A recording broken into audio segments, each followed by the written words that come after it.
First, I'm going to ask, is there anybody here with any impairments?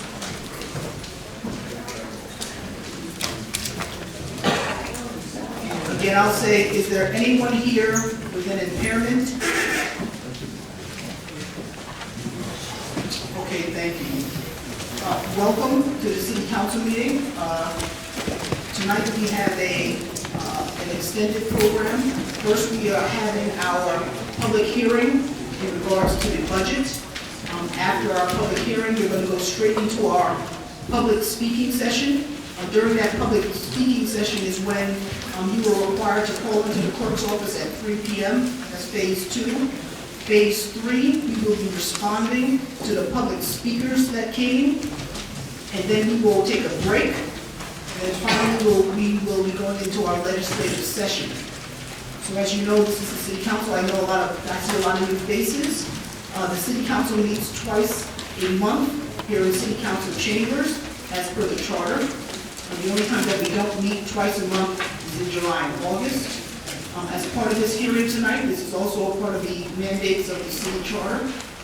The hearing is exactly that. It is a hearing where the City Council hears from the public as to what your thoughts are on the budget. So when we go into the hearing process, we're going to ask you to speak solely about the budget. Tonight, we are allowing 2 minutes to speak because we have a lot of people, and we want to make sure that everybody gets a chance to speak, and it's very possible we could be here late, so we want everybody to get their point across. I also want to say that we ask the gentlemen to remove their hats as one of our City Council rules. We also want everybody to take out their cell phones and turn them off.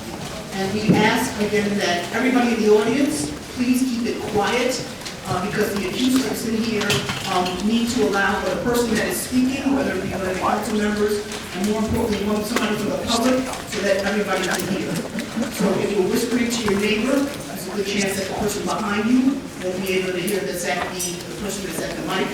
So we ask that everybody just refrains from talking. Even when you're whispering, we can hear you quite clear here. So don't make it to the point where we're asking the person at the mic to pause for you to finish speaking. We always begin with the Pledge of Allegiance. I'm going to start that now. The Pledge of Allegiance to be led by Councilwoman Roberta Aputo. To the flag of the United States of America and to the republic for which it stands, one nation, under God, indivisible, with liberty and justice for all.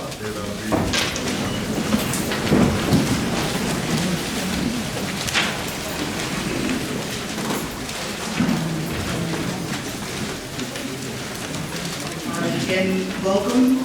Just because there's so many people in the room, we just want to let everybody know that there are 2 exits out of City Council chambers, the double doors towards the front. If you do use those doors, in case we do have to leave the chambers, we want to do it orderly, so a good chunk of people can leave out of the double doors and down the main staircase. Towards the rear, there's also an exit, and to the right of that door, there's a stairwell that needs to go down. We want to make sure everybody is safe. Anything that I missed, Council? Nope. Okay. So I think we'll begin right off. We're going to. Sorry. Oh, yes, I'm sorry. The clerk needs to read the notice of the meeting. Public hearing notice and regular meeting notice. Please be advised that a public hearing followed by a regular meeting of the Mount Vernon City Council will be held on Wednesday evening, December 14th at 7 o'clock p.m. City Council Chamber, 2nd floor, Mount Vernon City Hall, New York. A public hearing regarding the annual estimate. This notice was published in the Journal News on December the 5th and December the 12th. It was also posted on our bulletin boards and also sent to WFAS, Journal News, and Corporation Council, Mayor, Controller, DPW Commissioner, meeting all of our meeting requirements. Thank you, Mr. Burke. I just want to dispel some confusion I did hear out in the audience. Some people were led to believe that we would be doing a presentation tonight. Letting you know that is not what this night is for. This is not going to be a night where one party gets to present his or her budget and then another party gets to present their budget. This is solely a mandated, chartered hearing from the public to the council for us to hear. If you've never been here before, with these hearings, there's no back and forth. At this time, we don't answer questions. We simply hear what you have to say, and then the council will go back and deliberate until we decide that it's time to vote for the budget. We know that I did say that everybody will get 2 minutes. We do have a buzzer system. Since it's only 2 minutes, when you come up to speak, the buzzer will go off at the end of the 2 minutes, and at that point, we'll ask you to conclude with your comments.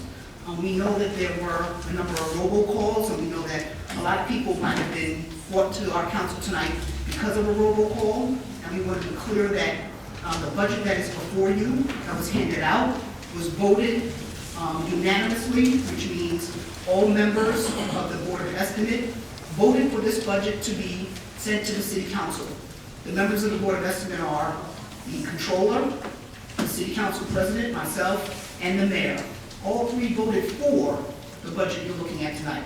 The process is that the Board of Estimate puts together the budget, votes for it, sends it to the City Council. The City Council has the opportunity to reduce line items that are not salaries. So that is our only purview at this time. So the budget before you has been voted on by the Board of Estimate and Contract. We're solely here to find ways to make alterations to the appropriation lines that are not salary lines. And all of that is in the chart. So with that, we're going to start with those that are looking to speak against the budget. We're going to ask that you line up. If the line is long, you do not have to wait in line. We just ask that there's nobody up and ready to speak next, so that we can kind of determine how many more people want to speak.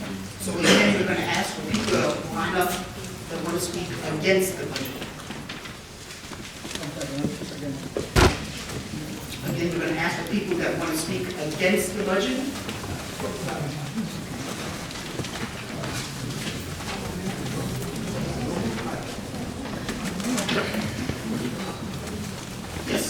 Yes.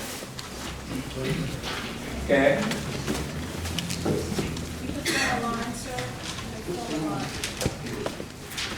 And we just ask that you say your name and address for the record.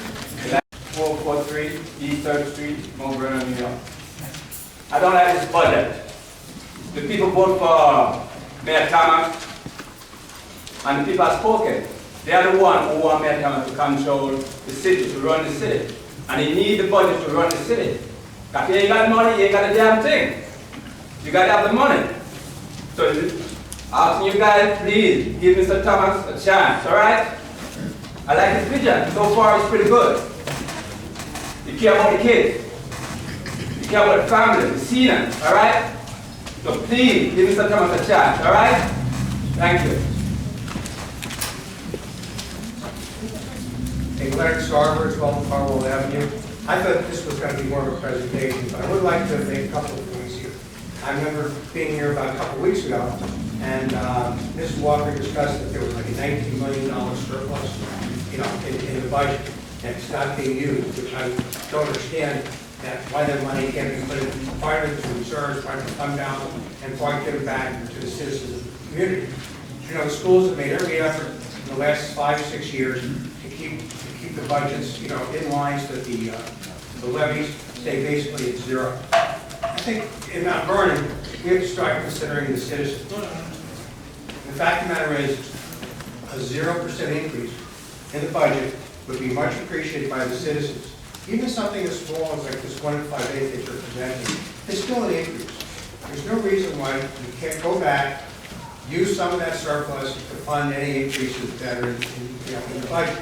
I haven't had time, I just saw the budget to start examining line items, which I'm really not prepared to do anything. But I really think that's incumbent on the city council to make every effort to have a 0% increase, so that the citizens of the community look at the government in a more positive manner.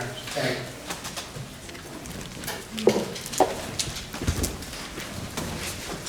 Good evening, everyone. My name is Judy. My address is 121 Vernon Avenue.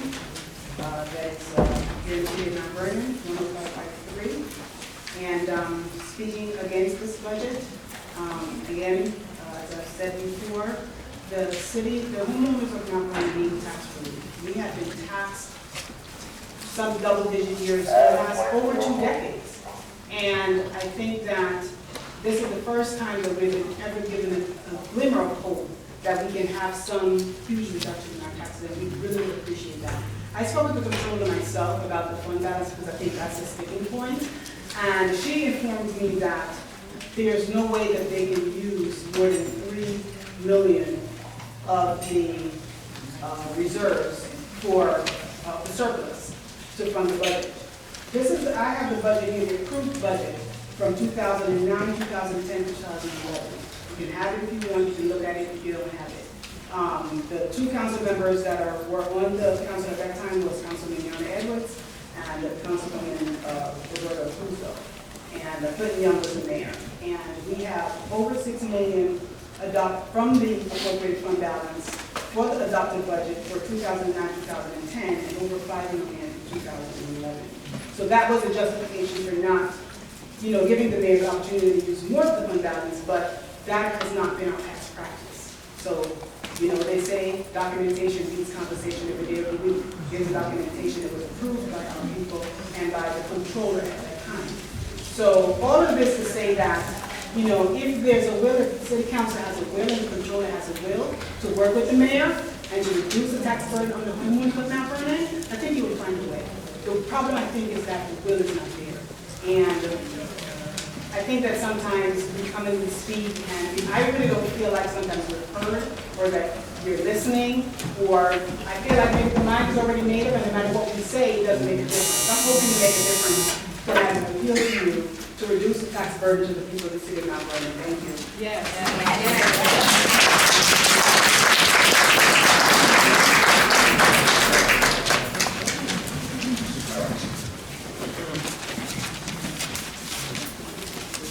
My name is Fred Derringer. I live at 293 East Grand Street. I've been a resident in Mount Vernon my entire life.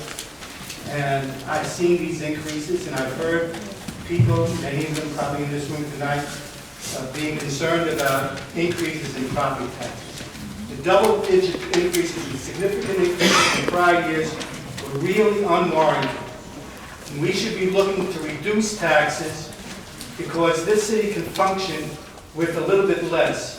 Nobody seems to make any effort to do belt tightening except in private industry. And it's about time that the leadership here exercise a little bit of creativity and reduce taxes. You want to attract business to this community. You want to attract future homeowners. You want to build a good tax base. You're providing negatives to achieve all of that by your policies. I don't care if it's 1.5% or 2.5%. You have to take into account these other factors and what happened in prior years. Thank you.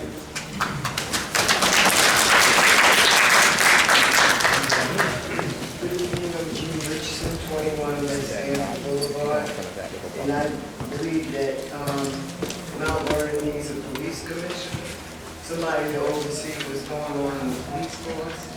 They need firemen, because at one time, 3 years ago, a fire broke out at the same time on 2 different streets.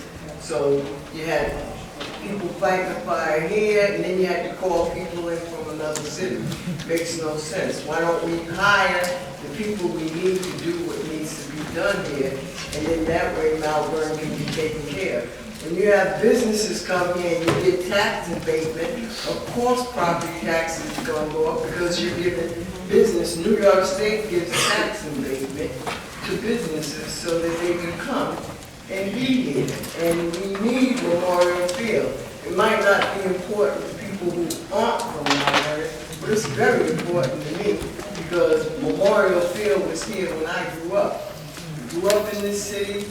and this city needs to get on board and start taking care of each other. Because diversity seems to be our strength, but we're not using our diversity. We're standing here fighting against each other. Let's build Mount Vernon up the way it's supposed to be, and that way the city can be doing what it's doing. It's major as most crime, 1.5 square miles. It's ridiculous what goes on here. And if we have people to fight and to do it, we can get something done, and then Mount Vernon can be recognized again. Because at one time it was recognized as a great town and a great city. Let's bring it back to what it's supposed to be.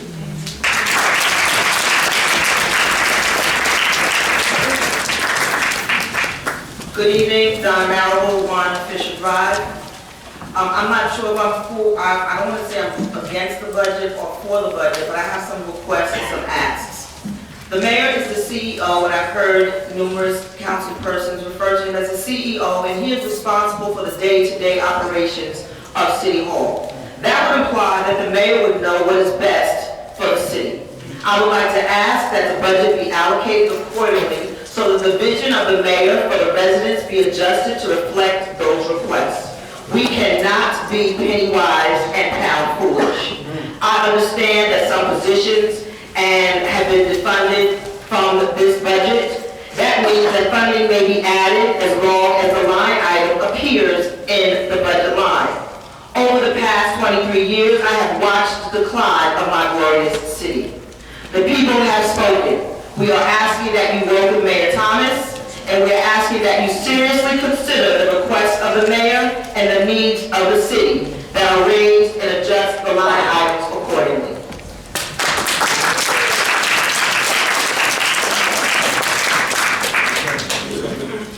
My name is Reverend Whitney. I used to live at 343 South 3rd Avenue. I'm here once again tonight because I am very concerned about Mount Vernon. I love Mount Vernon. I'm not going to repeat what I said last time, but I'm moving back in January. However, I'd like to give honor to all these children that are here tonight because the children are our future. Too many times they are overlooked. We have to understand that it's not about what we do today, but how it's going to reflect on them tomorrow as well as today. The Bible says you call on the young because they're strong. They're elders because they know the way. If we're not teaching them right, how can we expect them to go right and do right? Okay? The Bible says, woe unto them that call good evil and evil good. Woe unto them that call light darkness and darkness light. The Bible talks about there are those that have a form of godliness, but deny the power thereof. He said, from such, turn away. I know for a fact that Mount Vernon, according to its proximity, had more Christians, more people that love God than the average city in the state of New York. Why are we playing with these people's feelings? Why are we denying the power? The people have voted for the mayor. Let the mayor to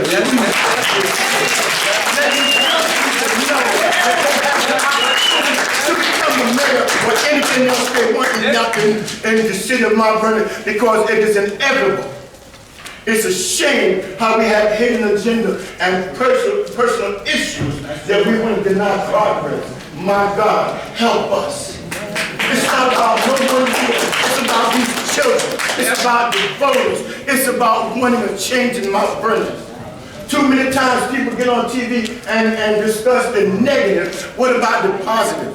I see so many of them. Yes. I'm proud to be who I am. I'm proud to be standing here tonight. I am so glad that the most important thing that I felt in my spirit tonight was when I seen all these kids coming in with their parents. Yes. That was the most beautiful thing I've seen tonight. Let these kids be proud. Let them know that they have a chance to be great in the future, that they don't have to stand on the street and wishful thinking. But begin, I'm closing right now, but to begin for college and success, the mayor did. God bless you.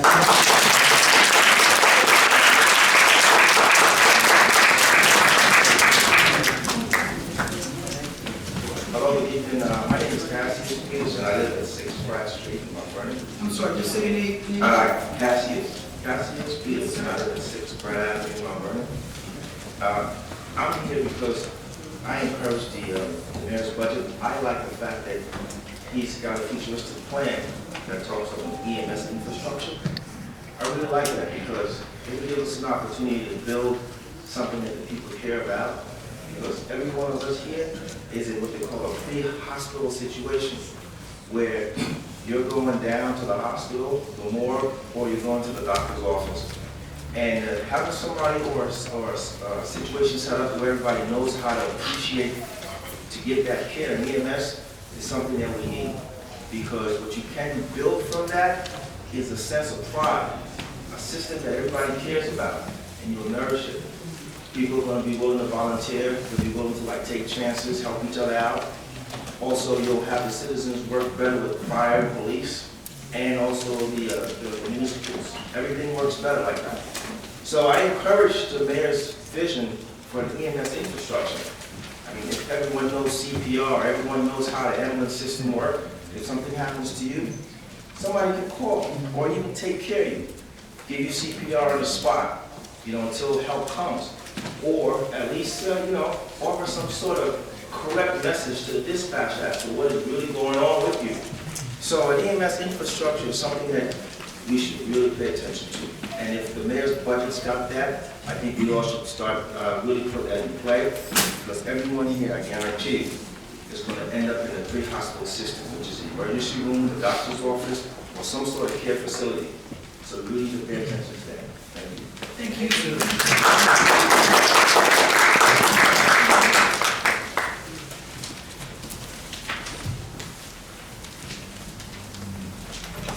Good evening, my name is Donna Dwyer. I live on 15 Carwell Avenue. I've lived in Mount Vernon for about 30 years. I have to say, I am so discouraged right now with what is going on. For once, I feel we have a mayor who is trying. He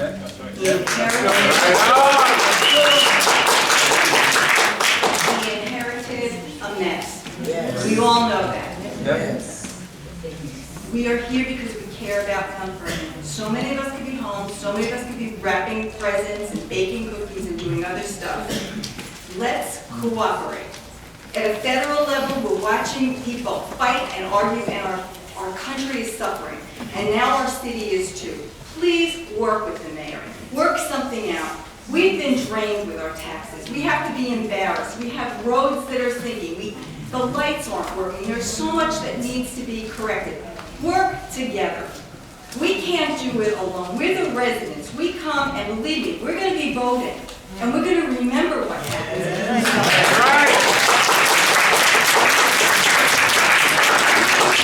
Please work together. When I worked, my husband worked, you don't agree with everyone all the time, but you do what's best for the company, the hospital, whomever you work for. We don't have the right to be obstructionists with each other. We just don't have that right. We weren't elected to do that. Please, please work together. Please come up with a budget that helps us all. We need our schools. We need the hospitals. We just need to help each other. Thank you.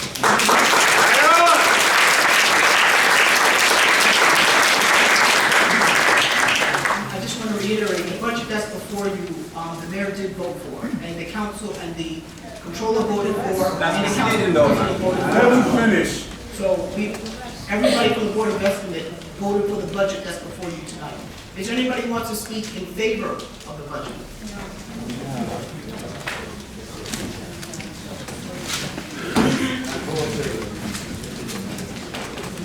So I'm being corrected.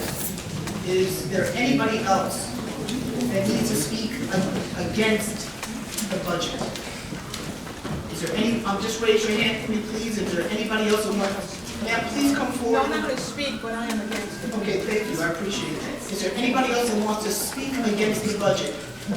Finally, is there anybody else who wants to speak against the budget? No. Okay, thank you.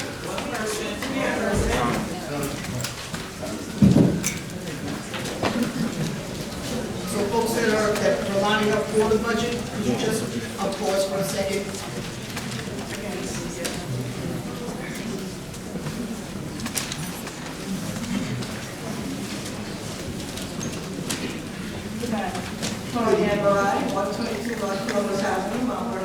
I'm sorry, just the name and address again. And folks in the public, please be very silent so so that everybody can hear the speaker. Thank you. Gloria Mariah Patrick, 122 North Columbus Avenue, Marlboro, New York, 153. Basically, my main concern is the property taxes, which was mentioned before. This is really burdensome on us as residents of Mount Vernon, so can you please not raise the property taxes? I mean, we have been really going through Mount Vernon over the years, and it's really forcing people to leave their homes and really move out of town. So we're asking you please to consider the property taxes, and was already reiterated. We would really appreciate you guys working with the mayor. I know that, you know, you guys are experts, as I've been told, and apparently there is some great disparity between the city council and the mayor of Mount Vernon, which is really bad for the city. So of course, there has to be some give and take. We don't know all the details, but we would really appreciate some type of cooperation, else everything is going to fall apart. So we do appreciate that. Thank you. Thank you.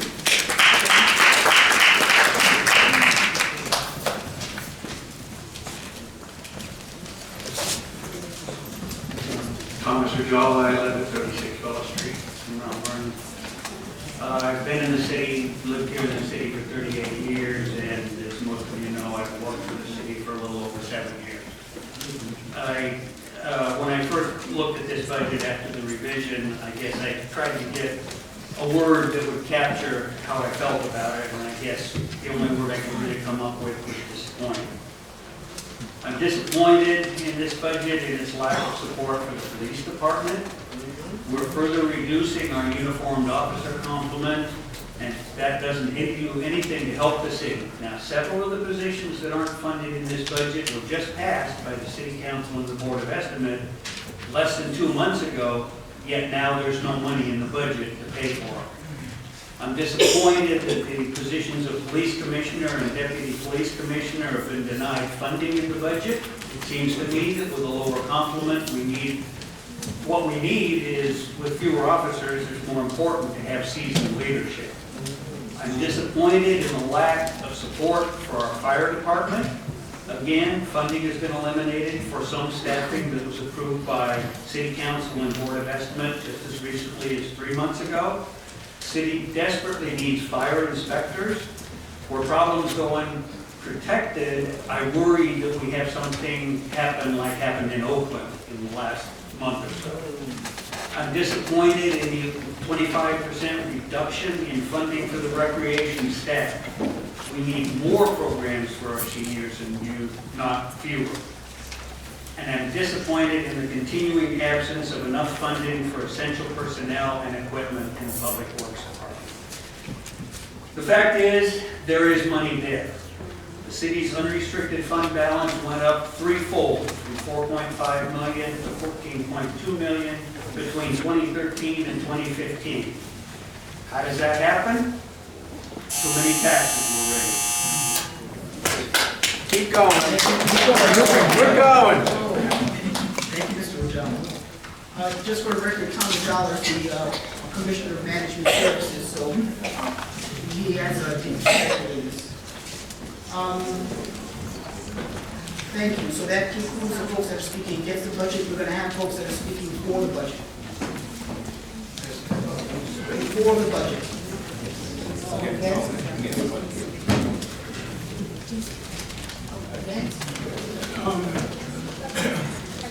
Mr. Woods, Commissioner Woods, are you speaking for or against the budget? I'm speaking against.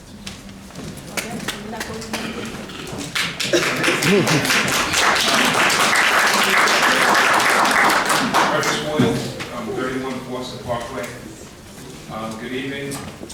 As you most people know, I am new to the Department of Buildings. I've been there approximately about 3 weeks. One of the things, though, that I've been looking at is I've been doing some of the, look at some of the analysis that have been done by the state, by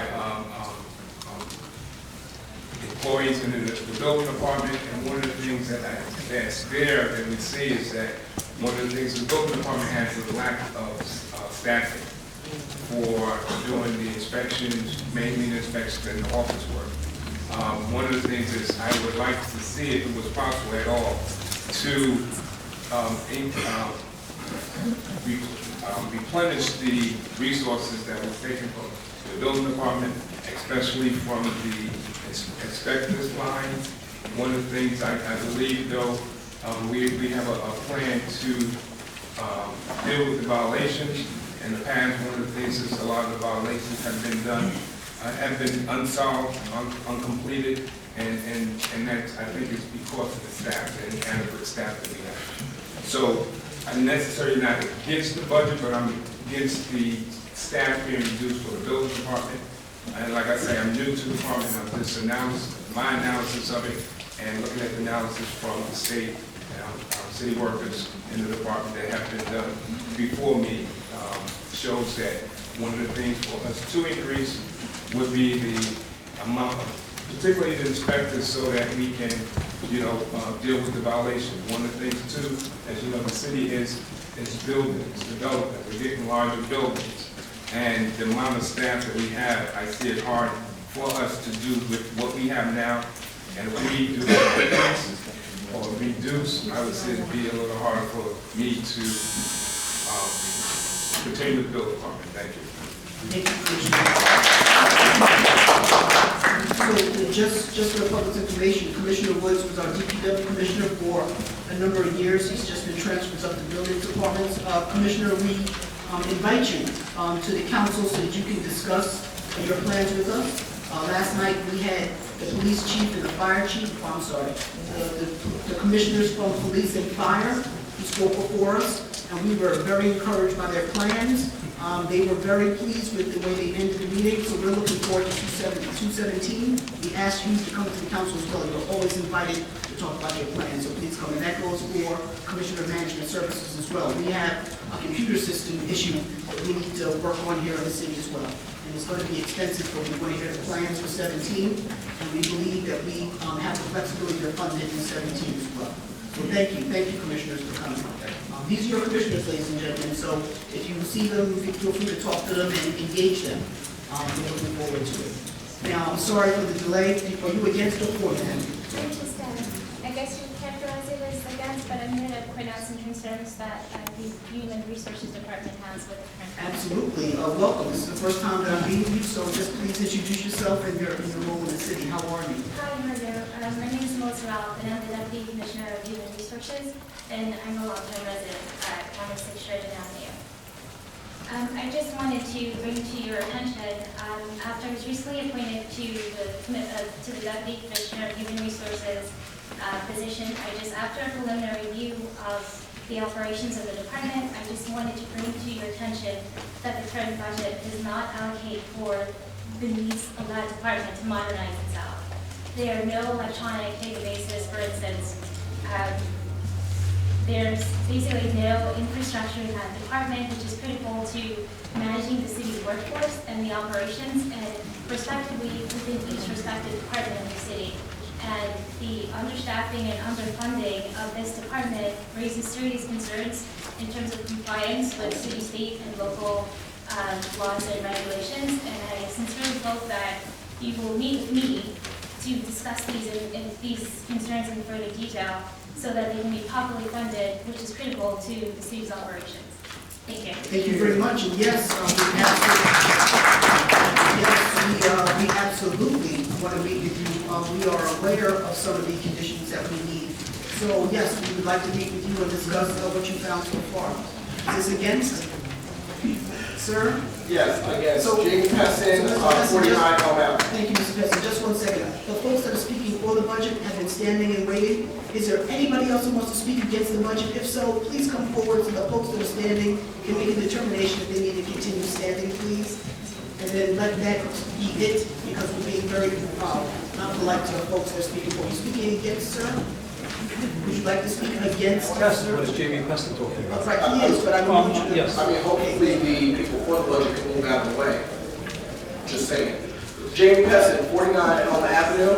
I'm against the budget, and I'm against the budget as I stated last time. I'm just going to reiterate because we have this moment to discuss it. I would like to see more attention paid fire department, more attention paid to the police department, and more attention paid to quality of life. I'm not going to get into specifics. I do believe I've addressed the council in specifics, but I feel that as the budget is currently, that it's not in line with things that the mayor has said, which are a part of his vision for the city.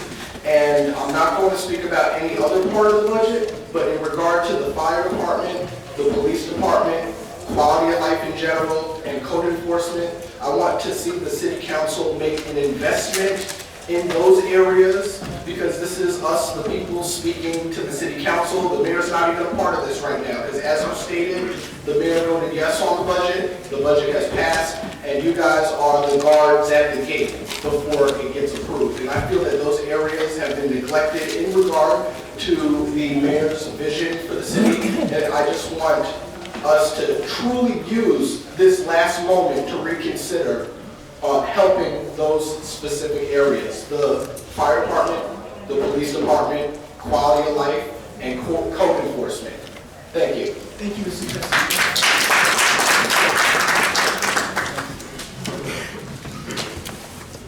Good evening, my name is John Gallagher. I reside at 165 East Livonia Avenue.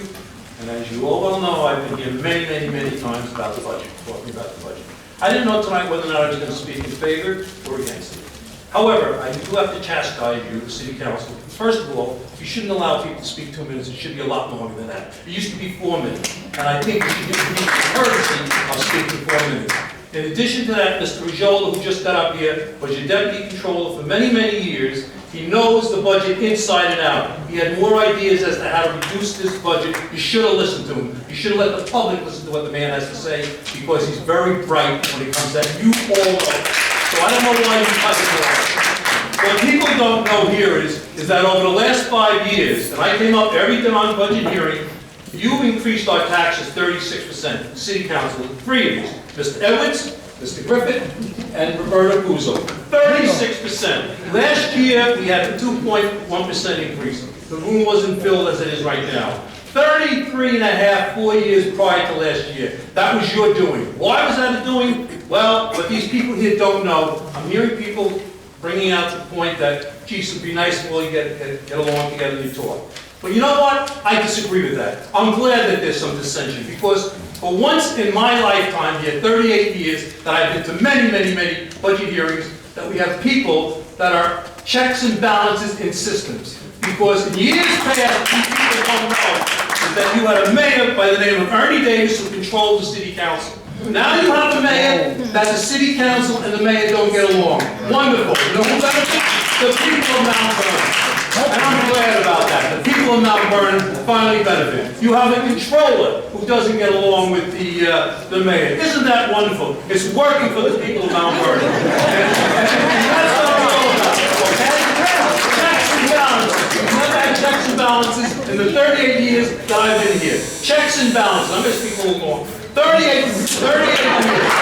No checks and balances. So you people put your heads together. How many years, Mr. Guzzo, Mr. Griffin, and Mr. Edwards, I gave you ideas to cut the budget.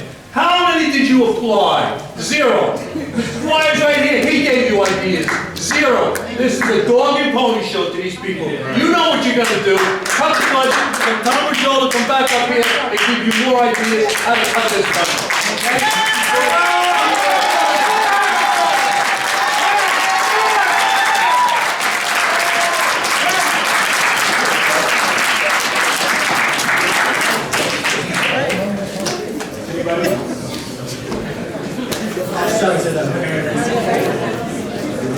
Is it okay?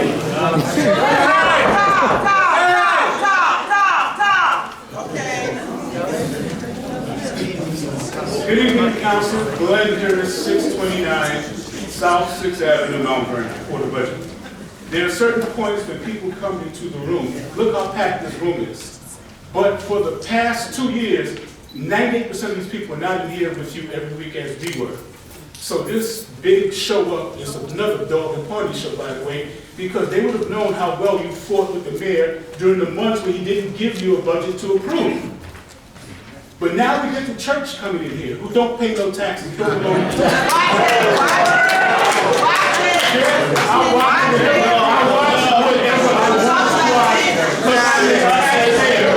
a taxpayer. We're in the budget meeting for people who pay the taxes, not outside agencies or outside pirates. When this council was meeting for the months to have a balance back and forth, the mayor wasn't here. But he came in a few weeks ago, to waylay them at the last minute with his idea of what the budget is, and they went on a counterattack against Maureen Walker with a police commissioner who wasn't really a police commissioner, but he was in here slapping people around with tough talk. She called him a boy. And here's the thing. She called him a baby. Excuse me, sir. Excuse me, sir. Mr. Harris, just a moment, sir. We can't have those outbursts. I'm sorry. That's not the way we do it here. Mr. Harris has the mic. If people continue to do outbursts, we have officers there that will remove you. We want to keep it calm. The person at the mic has the full attention. Mr. Harris? I'm a peacekeeper in Mount Vernon. I walk these streets. I see and I've complained for years about what we need to do for our children and how it should be budgeted. And that includes Memorial Field, that it's a black eyesore on this community. I told people in the government to go get money for the police and the fire department from the man in the office known as Obama, because they've set aside budgets to help towns like us to get money in emergency spending that would have helped our police department get what they need and the fire department. No one has listened to me. But I am approving the budget because we need to survive. Not have a name plastered on a street sweeper patting himself on the back that he's the mayor that cleans streets.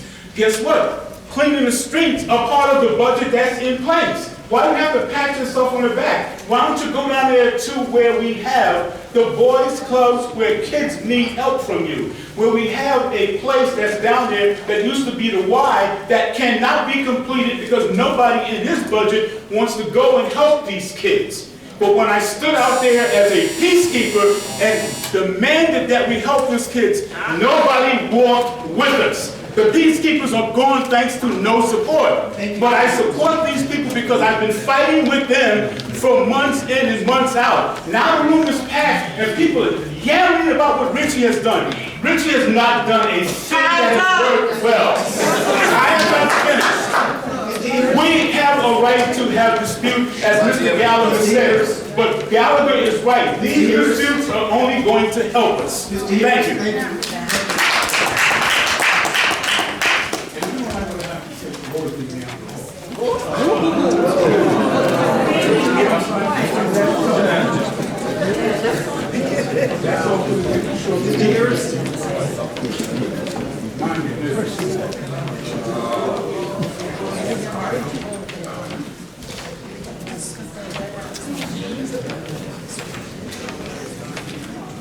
My name is Denise Branch, and I live, first of all, I'm sorry. Excuse Good me, evening, Mrs. Branch, just a moment. By the entry door? Excuse me, by the entry door? Thank you, yes. The people around cannot hear. I can hear up here. So I know the people standing next cannot hear. Please don't talking by the door. Can you speak in the mic, because we can't Yes. hear back here, please? Thank you. Yes, Mrs. Branch, thank you. Can you hear? Yes. Thank you.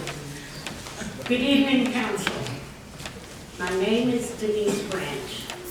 I live at 110 North 3rd Avenue in Mount Vernon. I came to Mount Vernon in 1957, April 30th, as a matter of fact. I've been here more than most of you here. Now, I'm going to address something that somebody mentioned that was against the budget. In 2009 and 2010, they were raving about a low budget. Well, that's fine, because in 2012, when Clinton Young left office, there was a $4 million deficit. Right? What I need to explain to you is that in 1985, I helped 3 people start a company because they were technicians. I was an AVP with a telecommunications company. We had no money. I built that company to $18 million, hired the controller and the accountants, and had to approve the budgets. Now, did anybody here know that there's hundreds of millions of dollars in lawsuits because of the things Richard Thomas has done? Do you know that when you talk about there's all this money, it's allocated for raises for the union members, the fire, the police? It's allocated for certain things.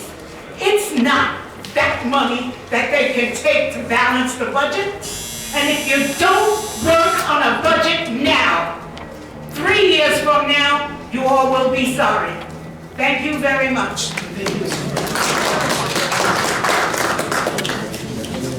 Hi, good evening to council members. My name is Peter Williams, 362 one-time resident, also Deputy Director of the Mount Vernon Youth Bureau. I want to thank you for all of your past support for the Mount Vernon Youth Bureau. I would like to also ask that you restore the $20,000 that was in the original budget that our Executive Director, Damian Harris Madden, requested. These funds will help our after-school program. I have parents here, about 8 to 10 parents, and some of them want their children. Hopefully they've got their nerves together and they would address you really briefly about the importance of our after-school program and how these programs have helped them through the years, and we could get for continued support and not that $20,000 restored in the number. Thank you. Thank you, Mr. Williams. I just have to celebrate our youth bureau. Our youth bureau and the staff do a wonderful job for our students in the community. It's one of the easiest committees to have because we know that when things come before the youth bureau, we usually approve them right away. So many good things are happening with our students. If anybody says that nothing's going on in the city with our students, we do a lot. The trips that they have, the college fairs they have, great stuff. So again, as we've invited all the other committees or groups to come by, come to the city council or write your eloquent letters like you do. And yes, absolutely, we'll get that funding. The council's big supporters. Thank you. Thank you.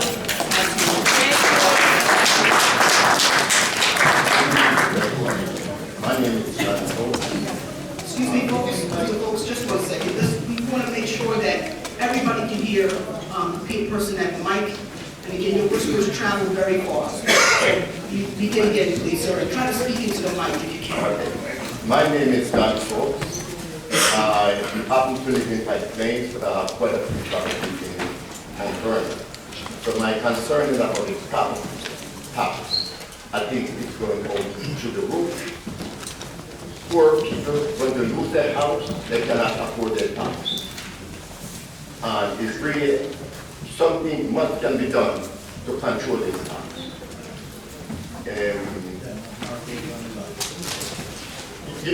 Pretty soon you won't be able to sell your house, or when a person says what the tax is going to be, nobody wants to buy it.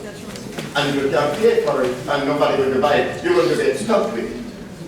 And the same city going to come in and take it and sell it to tax. So something should be done to the property tax.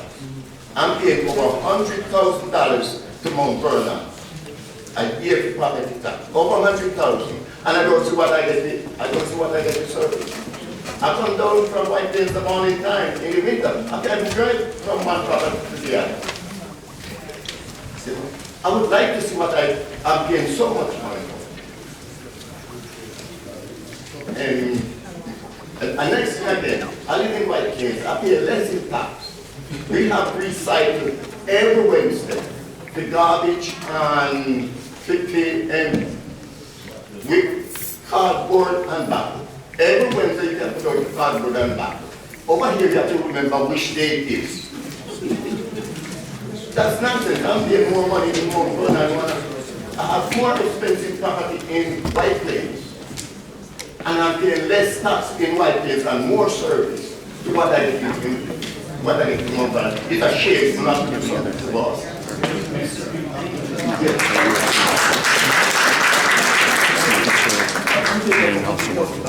No, I don't.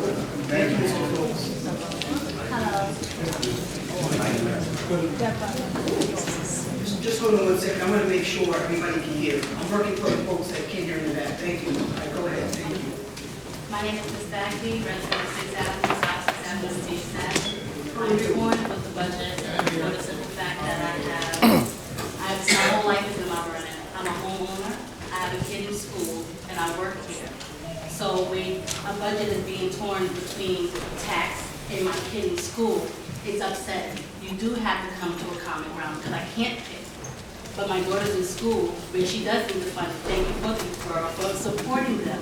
But at the end of the day, also with the taxes, we have to meet a common ground to make everybody happy, especially with the children. We're talking about the children after-school programs, keep them off the street. Because as you're saying, you need more cops and more people on the streets. There's more shooters outside than there are cops. Be realistic. So we need to find a better way to work this out because at the end of the day, my daughter's only 7 years old and I'm already worried about her future in high school and how I'm going to pull her out. That's not a good look for the town that I grew up in, and I work in, and that I own a home in. So, I mean, let's work it out now before it gets worse. Because a meeting about a budget is kind of minuscule when you're thinking about everything else that's going on. There's bigger problems than the budget that should be working on to try to find money to put in places. That's all. Thank you.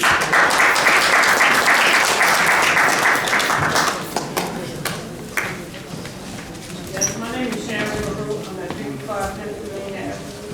And I'd just like to thank the mayor and the council for the ongoing support of this school, which is very much needed out there. It doesn't take a long drag out, and I know that it's much needed in the community for the children itself and for parents. You know, and we wish that you can continue supporting them and restore the, you know, the money that we need for the future. Because it is very much needed for the community. And we appreciate it for the parents that come in and the ones who at work can't be here, but we really do need the support from you, the continued support from y'all for the youth group program as they pay for school. Thank you, thank you.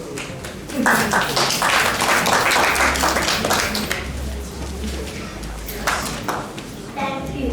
You're welcome.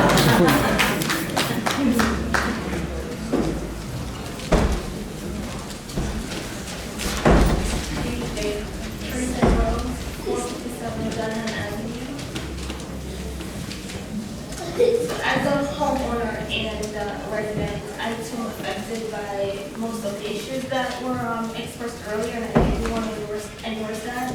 But I'm here primarily to represent my niece and nephew who do benefit from the after-school program through the Youth Bureau, and I want to thank the mayor and the city council for your ongoing support of that program, and ask that you do restore the proposed 20,000 increase that will help to make the program more effective.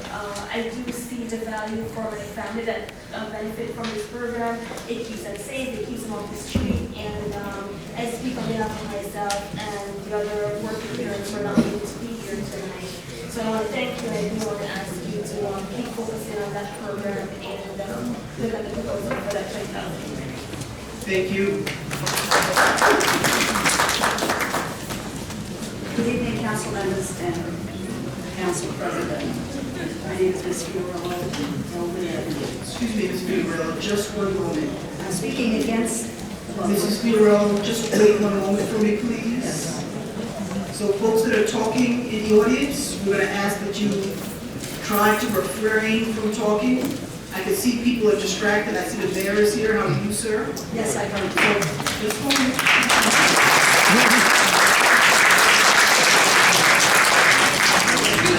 Can the volume be turned up? Can the volume be turned up? So, Mrs. Fiorello,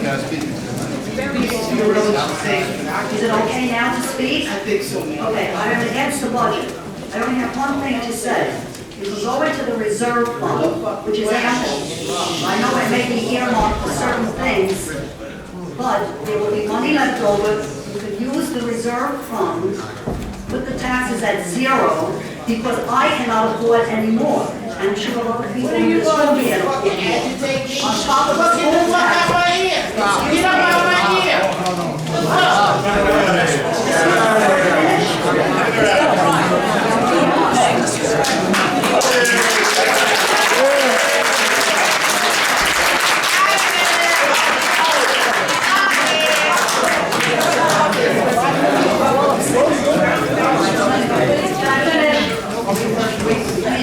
Wait. Please wait.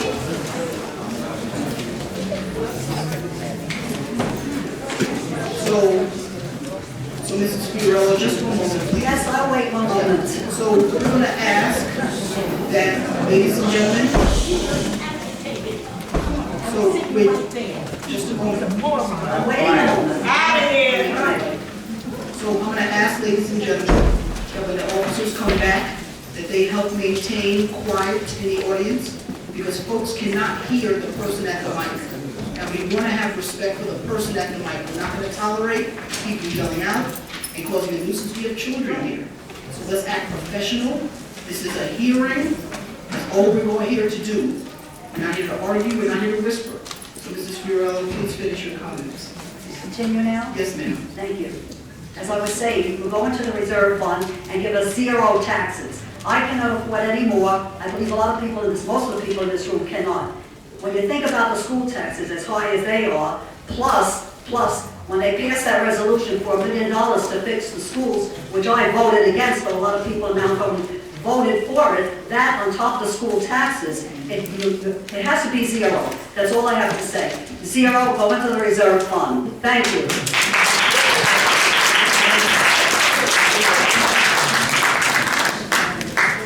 Good night. My name is Paula Thomas, and I live at 227 Garden Avenue.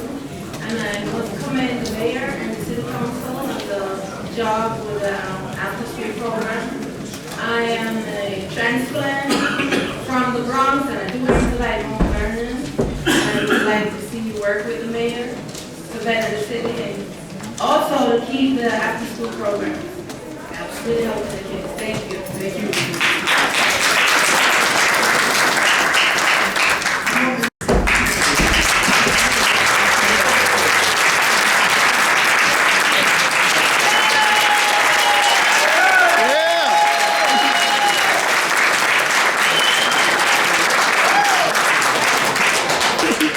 Thank you, and it feels really good to be here in the City Hall with everyone in the room, particularly our members of the council. And I just, I was urged to say very short remarks, and I will keep them brief. I just want to clarify some comments I may have made about me supporting the budget. It's unequivocally, categorically, absolutely false that I support the budget. As I discussed with Councilwoman Apuzzo the day that the vote was taken to move the process along, it was a vote for the process to continue so we can permit the people to weigh in. And that was very clear when I voted for the process to continue in good faith, that that would be the discussion that we would have. So I just want to be clear that I made it abundantly clear on that day that I do not support the Walker-Griffith budget. I just don't. I will not support or sign a budget that eliminates funding for police commissioner. I will not support a budget that slashes at least $200,000 from our seniors and our youth. We have a lot of work to do. There are other threats to the taxpayers, including the sewer situation that we were very thankful to Governor Cuomo for investing in our plans, but I still need action from this council.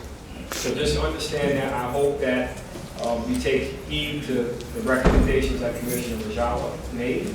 My hope is that we take a hard look at the letter that we sent, recommending we send the budget back for revisions, and we still can get this budget done before the end of the month so everybody can have a great Christmas. So thank you so much for your time, and I thank you for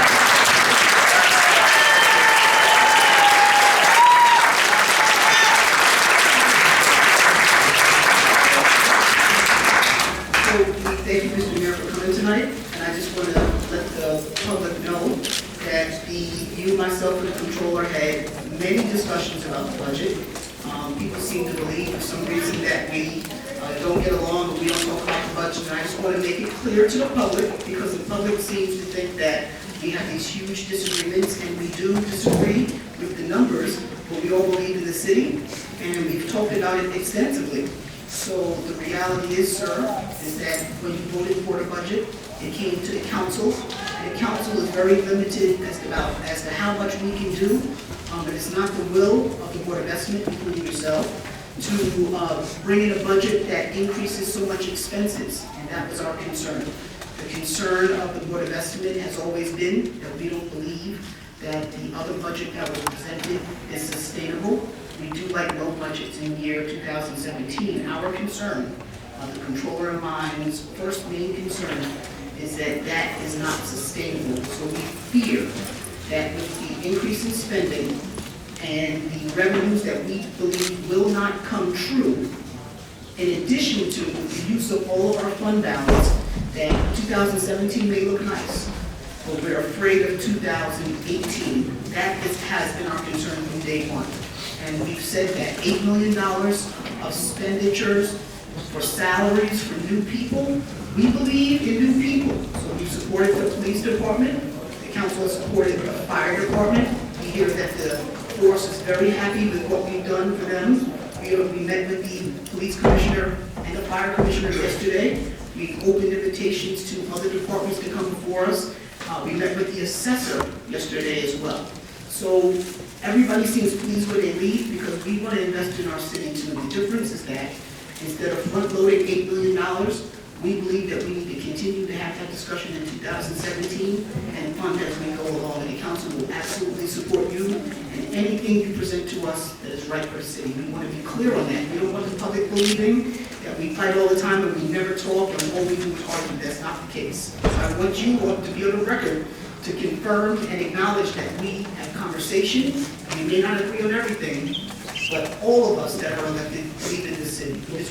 Well, I appreciate that. I just want to say 2 monologues never make a dialogue. And there are many things that Donald Trump said that I don't agree with, but there's one word he used that I do, and it says, and it's wrong. Wrong. I want to match up some of the things that you just said against the facts that are on the table. The spending is virtually the same between both budgets. And with respect to the budget that's before us, there are many things that have not been accounted for, particularly the salary increases you just referred to for police and fire. It's not reflected in your estimate. So let's be honest. It's not going to be $19 million again next year for police. It's going to be more like 22 or 23, which we reflected in our budget. So the new people are really the same people that work for the city. We didn't ask for 100 new people. We asked for a very marginal, pay-as-you-go people to generate revenue, like inspectors. We asked for inspectors. We didn't assume or think that you would cut a police commissioner out of the budget. What do you expect to run the department to do? So I'm just being clear that there are things that are just patently wrong. And if everybody wants to fact check it, you can go to cmvny.com/2017 budget and see the numbers for yourself. I agree that we have a lot of dialogue, but, you know, much of what was said was an opinion that I think is wrong. And, you know, the facts are online. I told everybody goes and just look at the facts. But I want to have more dialogue about some adjustments that can be made. It's still possible to do that now. I don't think we have to wait for 2017 to get it right to start fresh. But, you know, it's the will of the council to pass a budget that has no money for a police commissioner. It's the will of the council to pass a budget that increases taxes by 1.58%. If it's your will, then that's your prerogative. But my recommendation is to send it back for the right revisions and let's get it right before we start next year. That's all. We're going to support you, Mr. Mayor, and anything you want to do as a rep for the city, including the police commissioner or anything you want to do. I'm saying that on the record. The council supports the city. Thank you, Mr. Mayor. Ladies and gentlemen, Mayor Malmer, give a round of applause.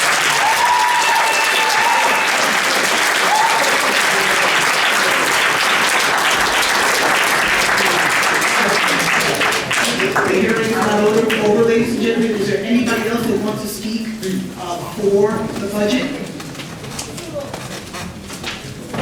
I'll take a quick question. Yeah, I'll take that. I'll take it. Absolutely. So, I've been living in Mount Vernon for 4 years, and this is my first meeting, and it's rather interesting, and I'm really inspired to continue to participate in these forums.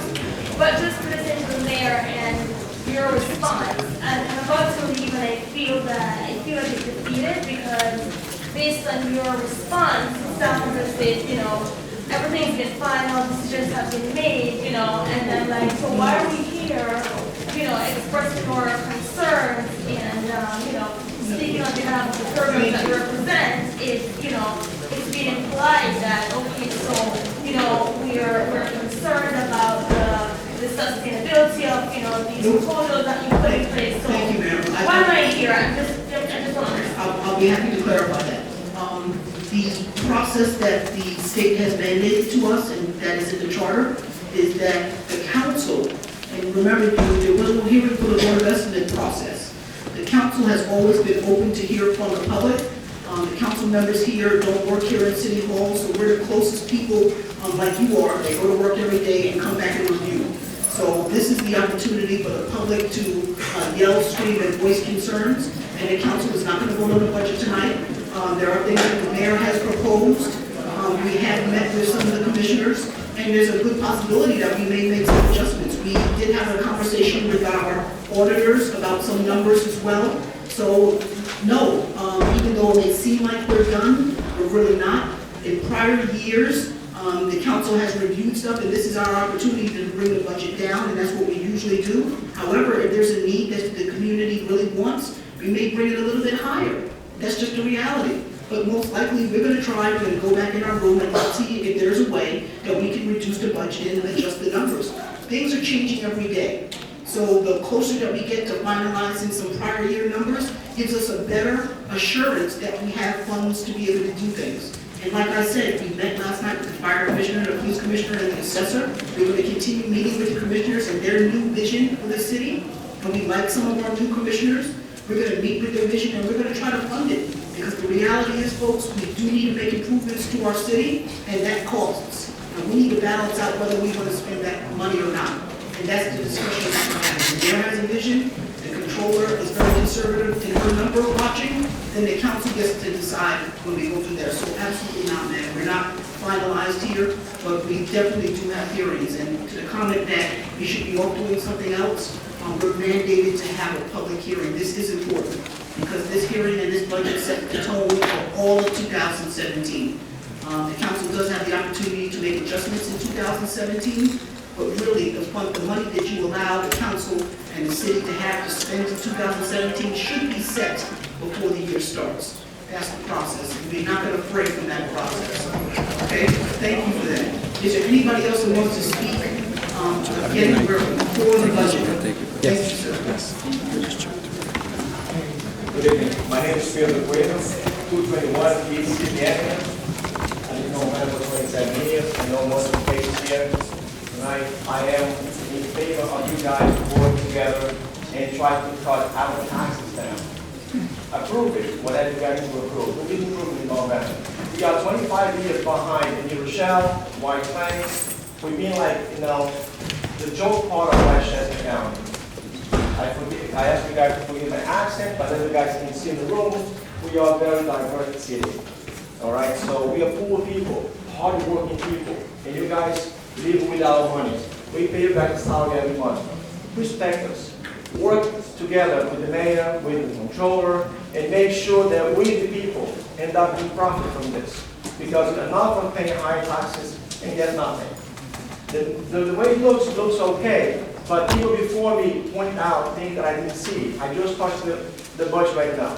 I want to make in town. I had 4 bills in town before. I have to close 3 because I couldn't pay the taxes. And nobody wants to come to my baby in Mount Vernon. Why? No quality of life. They're afraid to come to Mount Vernon. I'm not afraid of Mount Vernon. I believe in Mount Vernon. We can change the city around, but we need you guys to help us out. Thank you. Have a good night.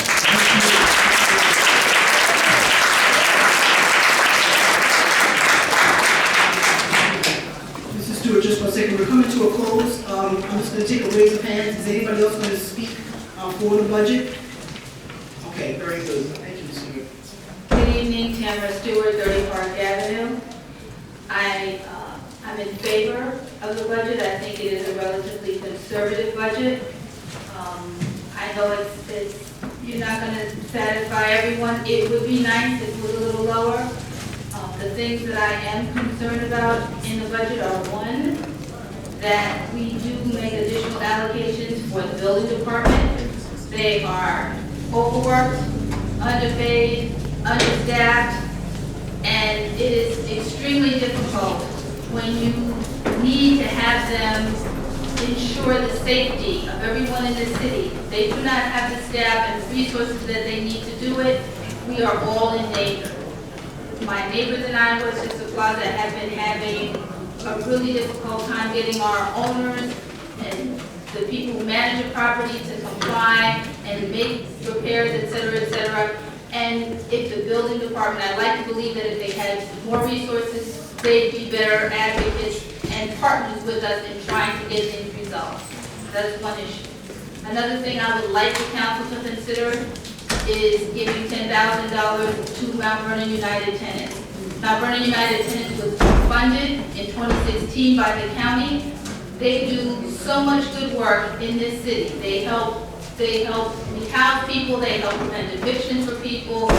If they do not get adequate funding in 2017, we will lose Mount Vernon United Tenants. There are far too many people in this city that would really lose out, and we would have worse problems than we have now if we allowed that organization to go under. So I ask you to please consider finding money in the city's budget for a change. Everyone's happy to send folks over there to them, but when it comes time to help them pay their bills, everybody seems to be having, other priorities. And if you need to look for a place to pay for these things, please take it out of the budget for part-time staff for pools, because we don't have any open functioning pools in this city, and paying people $105,000 when we don't have any pools makes no sense. Thank you. Thank you, ma'am.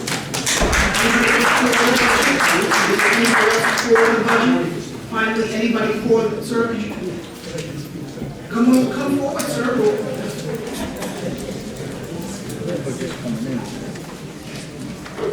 My name is Paul. I live at 554 South 10th Avenue. I'm not really familiar with this meeting, but I would like the committee to, I agree with the Thomas's proposal, but I would like it to go sample the sanitation and inspectors to come around and check the properties of people, make the cutting the fences and cleaning the sidewalks with the garbage left on the street, and have proper disposal at the corners to receptacles at the corners to collect garbage.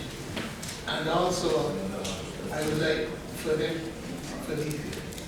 committee to, this council, to have inspectors to go around and check people with the fences and make sure that they cut the fences to the appropriate height that they should be supposed to cut to. This is all the quality of life of Vernon. If these things are not addressed, then everything will go down. We want to start at the bottom, and these are the main things for the citizens of Mount Vernon to protect. Make the property beautiful enough for people to come in and invest in Mount Vernon. If the Mount Vernon is done, they won't come here. They have to make this beautiful enough that people would want to come and invest. San Boulevard is a street that should be malled, and it isn't just there on the street when you pass it. And the most beautiful sights in Mount Vernon that can be addressed to. Okay, thank you. Thank you, Mr. Holmes. Anybody else want to speak for the budget? Anybody else want to speak for the budget? Finally, is there anybody else who wants to speak? Ladies and gentlemen. Is there anybody else? Please form a line. Good evening. My name is Alfred W. Gordon. I'm living here in the city of Mount Vernon, and I live 62 West 7th Street, Mount Vernon. My main purpose of being here tonight is I'm in favor of the budget.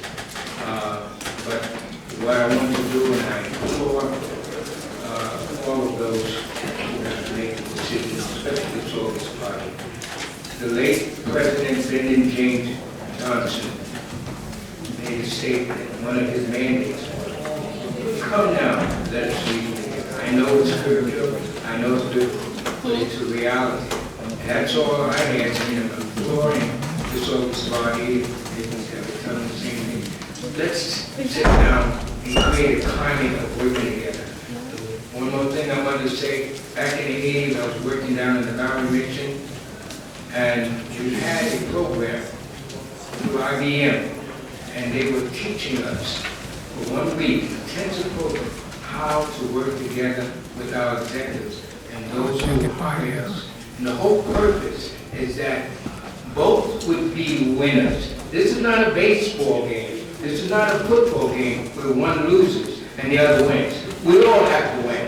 And may the city of Mount Vernon be blessed, and may God's favor come upon the city of Mount Vernon. That's going to be my prayer, and for all of you, that we might all sit down at the table working together at the table of cooperation. God bless you, and God bless the city of Mount Vernon.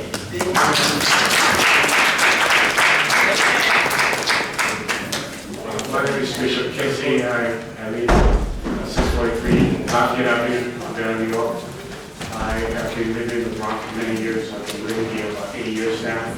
I'm also the founder of a school, a graduate school called New Life Academy. We are in Atlanta, Georgia, and we just took over the property, 19 South 10th Avenue, between 1st and 2nd Avenue. Yes, sir. The old school, and we are in the process of working to open that school back. We believe that people want to move to Mount Vernon, but the problem, most people are saying that the schools are not doing very, very good the way we want to see it. We want to be part of the solution. And not only that, from pre-K to 8th grade, but we also want to open our school for the senior citizens to be able to come in there and have a day program that was just. We're also thinking of doing apprenticeship training program for young adults who want to learn trade and other things. We also have an indoor gym in the building that can be open to the community after school. They're coming for recreational and other tournaments and events to get the kids out of the street. We also have a bowling alley in the basement. That will also be open the same way. We just have been a stranger in Mount Vernon. I just want to be connected to most of the players here. And I beg you guys to help me to make this dream come to pass. Thank you very much. God bless you. Thank you, Bishop, and I'm very, we should applaud you, Bishop, because that church school, Mount Carmel School, has been closed for years. It has water damage. It's been vacant for years, so to hear that that school building is being refurbished in that bowling alley and the gym on the top level is being refurbished for our children, thank you very much for investing in that property. So I'm glad to see 10th Avenue School open once again.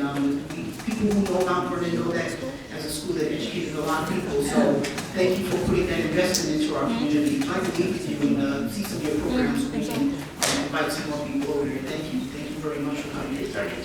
Absolutely.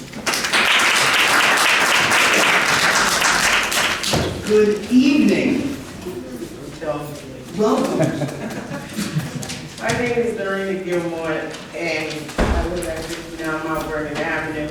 I would like to apologize to the residents and to the council, but you know I was standing in line and I was being negatively talked to in the ear, and I just responded, and I shouldn't.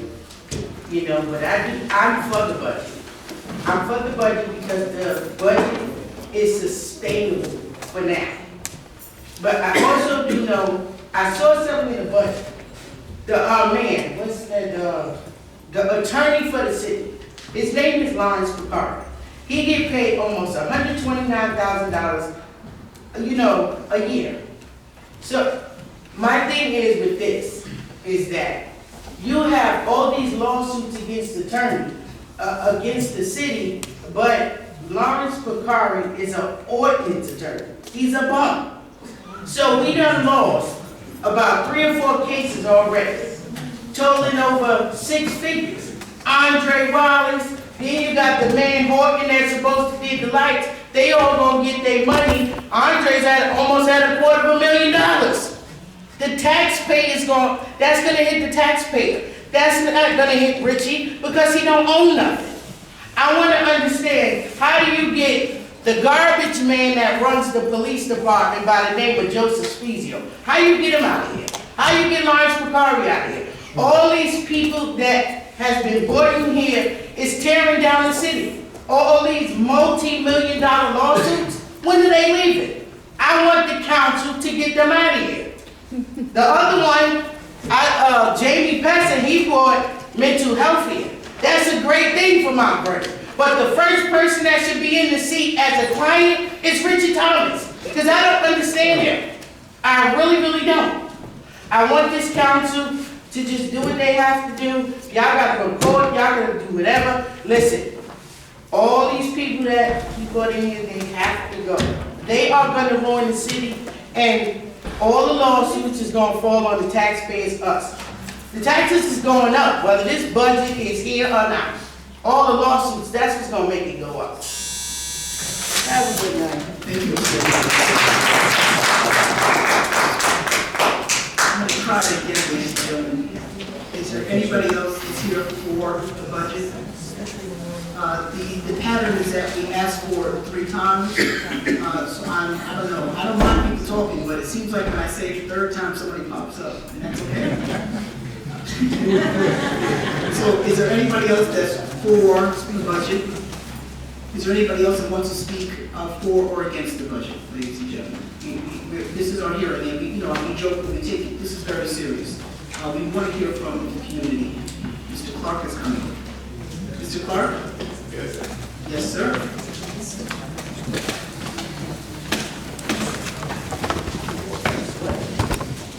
Mr. Clark, I know you discussed it a little bit later, so tonight we have a 2-minute limit. The buzzer will go off at the 2nd minute, and then we're going to ask you to conclude your remarks. Thank you, sir.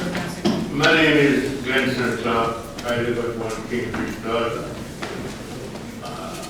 I'm here to address the people, the citizens of Mount Vernon elected to govern. This is the most important thing, and I guess President-elect Trump will probably let you all organize. We need local government now more than ever. If you look at the representative, he's speaking for his cabinet, they are all millionaires and they have connection all over the world.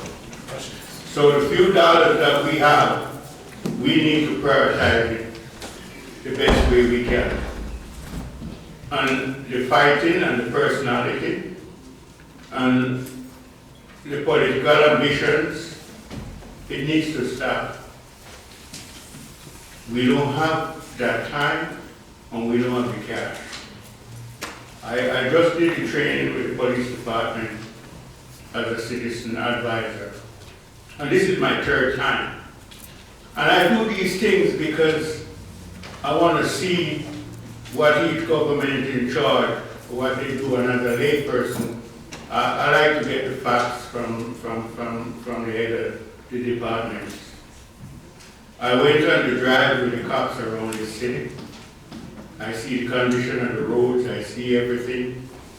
Plus, your safety should be a #1 thing.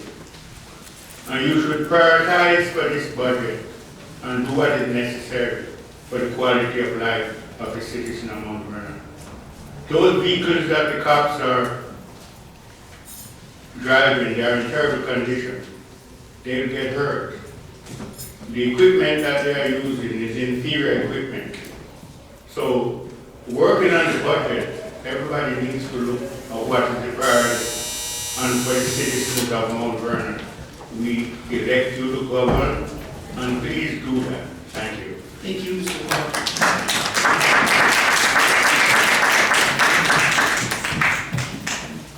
Is anybody the budget?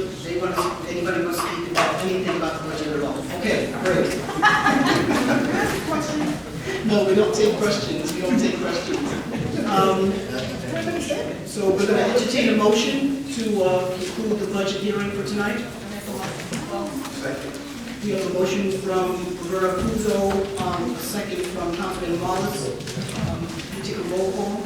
Let's take a roll call. Roll call on the president.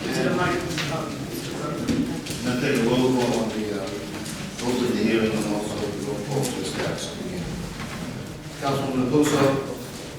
Aye. Councilwoman Copeland. Aye. Councilman Evans. Aye. Councilman Wallace. Aye. Council President Griffin. Aye.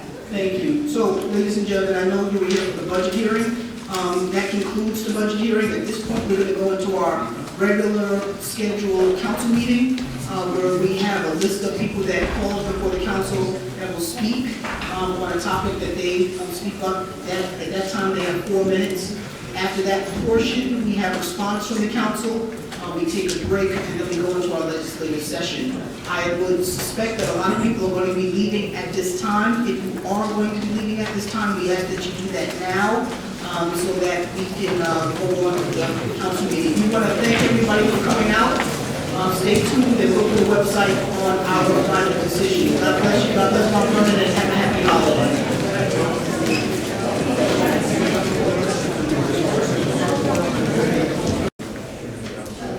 Samuel Rivers, Richard Leeds,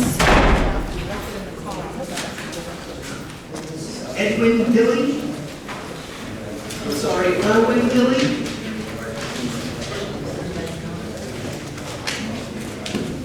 Shakira Stewart. I'm going to go through the list again. Jean Richardson. I saw Reverend Al Gordon, he might have called in when he spoke earlier. Robert George, I saw him. Hi, I'm here. Good to see you. I'm here. Oh. I'm sorry, Mr. George. Reverend, are you okay? Yes, I'm okay. I respectfully decline as much as I spoke earlier. Thank you. Thank you, sir. Thank you, sir. Mrs. DeGeorge, how are you? I'm fine. How are you? Happy holidays, everyone. And Mrs. DeGeorge, you have 4 minutes, so we're in our regular, okay. And I'm sorry, just so folks know, yes, just so folks know, after the first 3 minutes, a buzzer will go off, and that just lets Mrs. DeGeorge or anybody that might know that there's 1 additional minute to speak, and then after that additional minute is done, it'll buzz again, and then we ask you to conclude your remarks. Thank you, Mrs. Okay, thank you. Barbara D. George, 600 Locust Street. Location, location, location. That famous real estate slogan that describes all you need to consider when buying a property applies to our great city of Mount Vernon. We have the best location in all of Westchester. We're only 25 minutes from Grand Central, the heart of New York City. We have 3 Metro North stations, easy access to every major highway, and a diverse population that is the microcosm of our global community. Our land is the most valuable asset that we have, yet you, City Council, give it away. You say we need the money, but with all these new developments being pilots, payment in lieu of taxes, you are selling us short. The developers of these properties get all the benefits. We, the taxpayers, pick up the burden of the taxes on these buildings. Why? Why do you allow this to happen over and over again? You grant the developers whatever they want. You continuously change our zoning ordinances to suit them. You worry about the future residents instead of listening to the people that live here now. You help the developers get rich to the detriment of our current residents and taxpayers. We need a plan. We talk over and over again about a comprehensive strategic plan for developing our city in a manner that does not put more of a burden on the existing taxpayers and little on the developers. We need to have a plan with all of the stakeholders involved, collaborating on the redevelopment of our city, setting ground rules of what kind of development will be approved and what is best for the character of our neighborhoods. Education is the movement from darkness to light and the most important reason why people move to a community. New residents want to come to a city for the excellence of the school system. Therefore, revitalizing our schools must be our #1 priority. The school system is an integral part of any master plan. In their effort to accomplish this, the school board has asked for a 1-year moratorium on development, so just such a plan can be formulated. You, the City Council, have refused, or at best, ignored their request.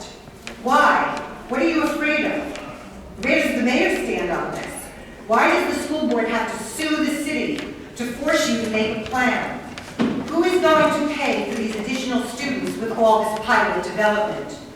It makes no sense to develop without a plan, and the people lose either way, having to pay for the lawyers on both ends. It's time to fight back, people. We applaud and support the decision of the school board to bring this lawsuit. You, our elected officials, cannot continue to do whatever you want with disregard of the people that already live in Mount Vernon and pay your salaries. The time for small thinking is over. It is untrue and dangerous to think the only way to move forward is through residential development. We must entice commercial development and small businesses to our city and not just conveniently allow the residential development to be at the forefront. We cannot sustain our quality of life with more people. We don't have the infrastructure or the emergency services to do so. The burden on our school system will be unsustainable. We need to give the school board time to rebuild our schools, to attract young families to buy the homes that are already built and standing vacant. We need local jobs for our current residents. If this takes a year of a moratorium on building so we can make a plan, so be it. Or two. We cannot be silent any longer. We need to insist that the mayor, the city council, and the city council stand together with the school board and pass a one-year moratorium on all development until a comprehensive plan is in place. A collaborative effort of all of the people, all of the players, including the people, is what will move our city forward. Mount Vernon is at a crossroads. We must define who we are and what we hope to be in the future.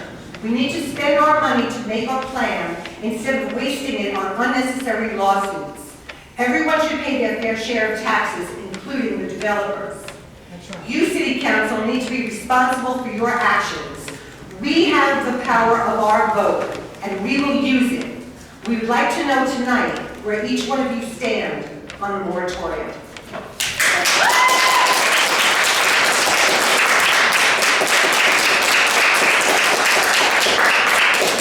Thank you, Mrs. George. You went over a little bit, but when you take the time to prepare, we absolutely allow that and appreciate that. So Thank you. I just wanted to, thank you very much. And before I forget, we ask you all to don't leave until the council has an opportunity to respond.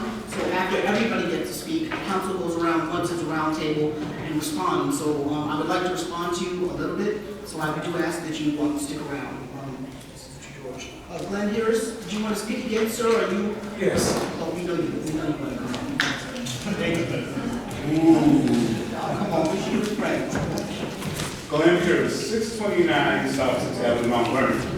I'm in agreement with what she just said. She took a lot of things out of my mouth. But as a contract negotiator over the years, I worked with 26 Federal Plaza. I sold in the UN corridor of embassy. I sold to the Cuban embassy. I sold to the Angola and Russian embassy. I know how to look at a contract. We do need to stop the welfare mindset that Mount Vernon has to give everybody a tax break.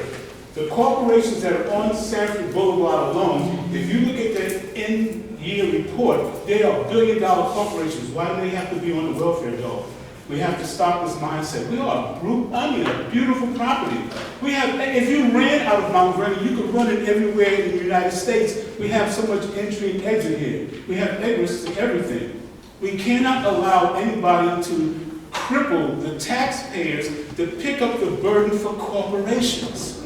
We have to look at those contracts. I can get a contract right now and tell you all of the holes in every contract that we have in place and how they're wrong on that side of it. You could be smartly calling these people back and getting what you need in tax money relief by having them pay a better share. It doesn't have to be they have to drop the whole support of it, but they can increase it by 3, 4, 5%, and we don't have damn near new police cars. The police will have new guns. They'll have George Jetson outfits if we went and got the money from the people who are holding us back. We cannot allow new businesses to come into Mount Vernon and they sit down and negotiate either with the mayor or yourselves that they need a break. When you sit down, how I made my assessment, any client I went to see, I looked at who that corporation was so I know how to sell them. I'm not going to give a break to a corporation that's a multi-billion-dollar corporation. Do something in my favor. I used to play the give and take game. You give me what I want to close the contract right now, I'll give you a little something to make it better to you go and make a close with me.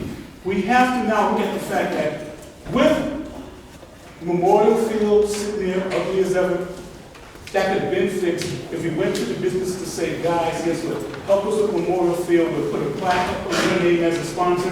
That would have been fixed. We wouldn't be still fighting 9 years into the next administration about what we cannot do. We're not good at, guess what, respecting who you are. I went to clients with so much power in myself, I closed multi-million-dollar deals in a day by sitting down and banging around with their board of trust. We have to negotiate better. We have to respect who we are. Nobody in Westchester County has the access that we have. West, east, north, south, we have buses going in every direction. Everybody should be glad to come here and not you, the term, look at us as snot. We're not snot. We just know how to sell ourselves. I don't like to go out on ugly dates. I was not a guy to go out on ugly dates. You hadn't worked a while about the day-to-day on me because I knew who I was.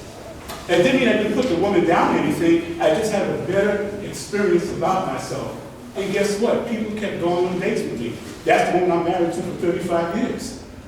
The object is look at yourself as a date. Come and make this date better. We ain't going to McDonald's. We're going down to Spark Steakhouse. We're going somewhere where I'm going to eat a great meal. Sell yourself Mount Vernon as a great meal for anybody coming here.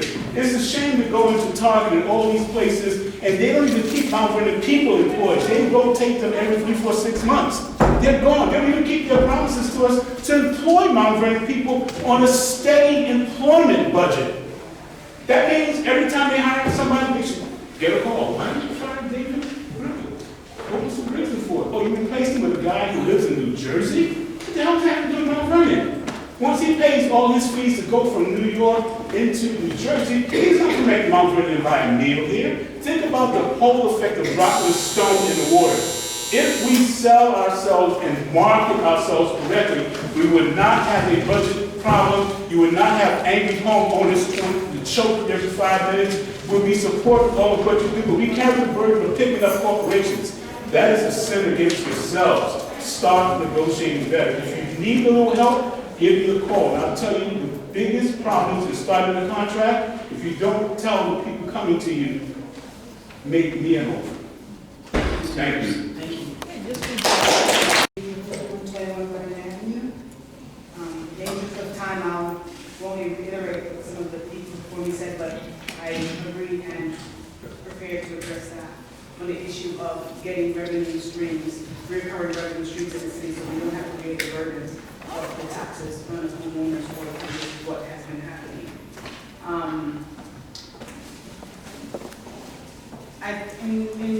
In asking a lot of questions about this current budget, speaking with the controller, I was not able to get information that I needed, critical information that I needed. For example, she said to me, well, the reserve fund is, we have reserve and unreserved fund, and some of it is allocated. I was never able to right now, able to go and get that information. I think that when the budget is presented, the taxpayer should have a way of seeing that every year. That fund balance, so that when we make a decision or when we come and speak, we can say, okay, that part of the balance cannot be touched because it's allocated. At the end of the year, what has been used and what needs to be reallocated because it has been used in 10 years, even though that's been allocated for something. I think that would help the taxpayers to make a better, more educated decision. So that is a suggestion on my part, because I would like to have more information so that I can speak to things in a more intelligent way and informed way. I also want to suggest that we look at term limits for some of our elected officials. I think sometimes when we have people in office for too long, it creates stagnation, cronyism, and complacency in some of our officials. And I think it's something that we definitely need to look at. We need fresh people, we need fresh eyes, we need fresh ideas to come in and reinvigorate the city. I think we also have to have a ban on, I don't know if it exists right now, but it doesn't appear that way, for elected officials who are elected or appointed to positions. They have to have a honeymoon period when they leave before they get a contract with the city. In addition to that, if you have a contract with the city, I think you should not be able to run for office because it's a conflict of interest. That's right. If you have a business contract with the city, you should not, because you're suing the city, you're suing the people of Mount Vernon. That's right. You know, you're not suing the mayor or other officials. We're the one that's gonna bear that burden. And so I think we have to put some things in place so that we kind of remove all of the appearance of any kind of impropriety. And we can do this with or without an attorney general. I think it's basic common sense ethics principles that I think we've lost in Mount Vernon, and I think we need to go back to that so that people don't have to question your integrity. People don't have to question, why you're doing things. We remove all of those things from the beginning so we don't have to deal with them on the back end. So those are suggestions on my part. Again, I just want to reiterate, in terms of the budget, we really are burdened, we're tired, and I would like to support the mayor's vision for the city because I think it's a good vision, it's a good plan. And I just want to give him a chance. If he fails after the first year, second year, whatever, then we can come back and we can say, okay, that didn't work, that didn't work. But I think that as citizens, we are allowed and we should give our, whatever mayor it is, I don't care who it is, give them a chance, work with them to get the vision that the people elected done. If it doesn't work, it's one thing, but give us a chance to let that happen. Thank you for your time, City Council President, City Council members. Thank you for all that you do. I know you get beat up on a lot of things on me, but I do want you to know that I appreciate you, and we need to just have a more honest and open discussion without the politics, just what's right and what's wrong, irrespective of persons. Doesn't mean if I come up and I say something, it doesn't mean I don't like you or I'm against you. It means that that particular thing is just not sitting right, and as a taxpayer, it's my right and my duty to come and speak about it. And it doesn't mean that it's personal. So I just want to say that. Thank you. Have a good night and happy holidays. Thank you very much. I'm just going to go through the list very quickly one more time. I think, thank you. Thank you, Councilwoman. Pete, I can never pronounce your last name. Casalis, yes, thank you. Councilwoman Copeland. How are you, sir? Very good, thank you. My name is Peter Casalis. I live in Mount Vernon. Excuse me, officers, can you check outside? There seems to be a lot of noise, and I just want to make sure people aren't getting upset. We have such already council people in here. Yes, we are having that outside. Thank you. I'm sorry, sir. Here once again, I've got up here numerous times. We all know Mount Vernon's a great location to be. I think that's why I have stuck around so long and paid taxes for so long. Over $70,000 worth at this point. Nothing in return, very little nothing. I bought property, I still can't generate anything. I still have no Councilman Yon. I gave you a letter, still no response as usual. The years is going on. I've got threats in the past. I have situations that arise during the course of my job that I need answers from the police department. I'm responsive. Every time they come down to Pensacola or my other neighbor calls for any assistance that they may need. Pensacola, we're talking about corporate welfare. Pensacola was paid to move, and it's a very privately owned franchise where Staples and Best Buy and all that is. They were moved from there. So is the other neighbor that's on the other side of me. Both these people are acting like big bullies and giving me a hard time. DPW has come to my rescue a few times. Now with the new administration, Larry Carey, who recently, by the way, sent over police officers and DPW workers Saturday and all kinds of hours. They had numerous times trying to work my house against my wishes. This is true, ladies and gentlemen. They come to your house with a big sledgehammer, and Larry Carey orders the police officers to knock the door down. It's on video, have witnesses there. I mean, when is this going to stop? When's it going to stop? What are they going to do next? Come to my house with like Gestapos, pull you out to the street? Commissioner, DPW Commissioner, they put trees for Pensacola, no trees in front of my property. Yes, Jimmy, how come? What's up with the trees? Why don't I get any? Those people, Pensacola's trucks are going to tear them down. They're going to run them over. We put planters there, they run them over. We put trees there, they run them over. I put boulders there. They were finally effective. So they pulled their strings, they pulled the powers that be, the shadow government that we have. They show up with a big paper and remove the boulders. Now the Pensacola trucks, which are over 50 foot, about 70 foot long and extended length, 52-foot trailers, extended extended cabs. They're heavy equipment, they're running up on my property, doing damage. No one responds. Any complaints I put in, nothing happens. So we made some letters here with the honor regarding the police department and other issues that are non-responsive. And I've also made some, Connie wrote some beautiful letter for me. She interprets things better than I get too emotional. And I think everybody here was supposed to get a copy and drop them off at the clerk's office. Still no response, because everything, again, for the 40th time that I've been there, you got that, Jimmy? No response. Only thing you guys, the only thing the city knows is litigation. It's going to be another lawsuit against Howard, just like the lady said. It's going to drive the budget up. You know, it's happened before. It happened with me. Anyway, that's it. I'd like to have some feedback from you guys. If you read my letter, what are we doing? Thank you very much for your time. Have a good night. Happy holidays. Thank you, sir. I did see one person that spoke did leave. I wish they had the opportunity to stay because I didn't want to respond.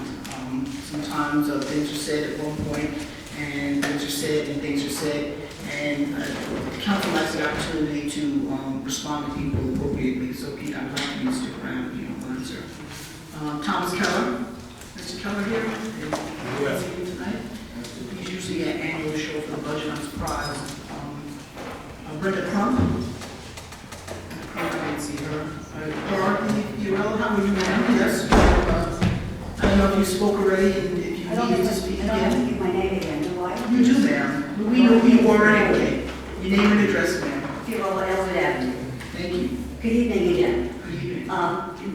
First of all, I'd like to say I do agree with the lady that spoke before about the overdevelopment in Mount Vernon. Excuse me. But the sad part is a lot of these developers have already gotten their permits to build. But the thing that I am here about is the pilot. There's a developer that's looking to develop the old reliable sprinkler building down Locust Street, and the IDA is considering giving him pilot. Now, I definitely object to that. Now, I don't know whether the council has any input with that, or is it strictly up to the IDA to determine the pilot? Does the council have any input with that?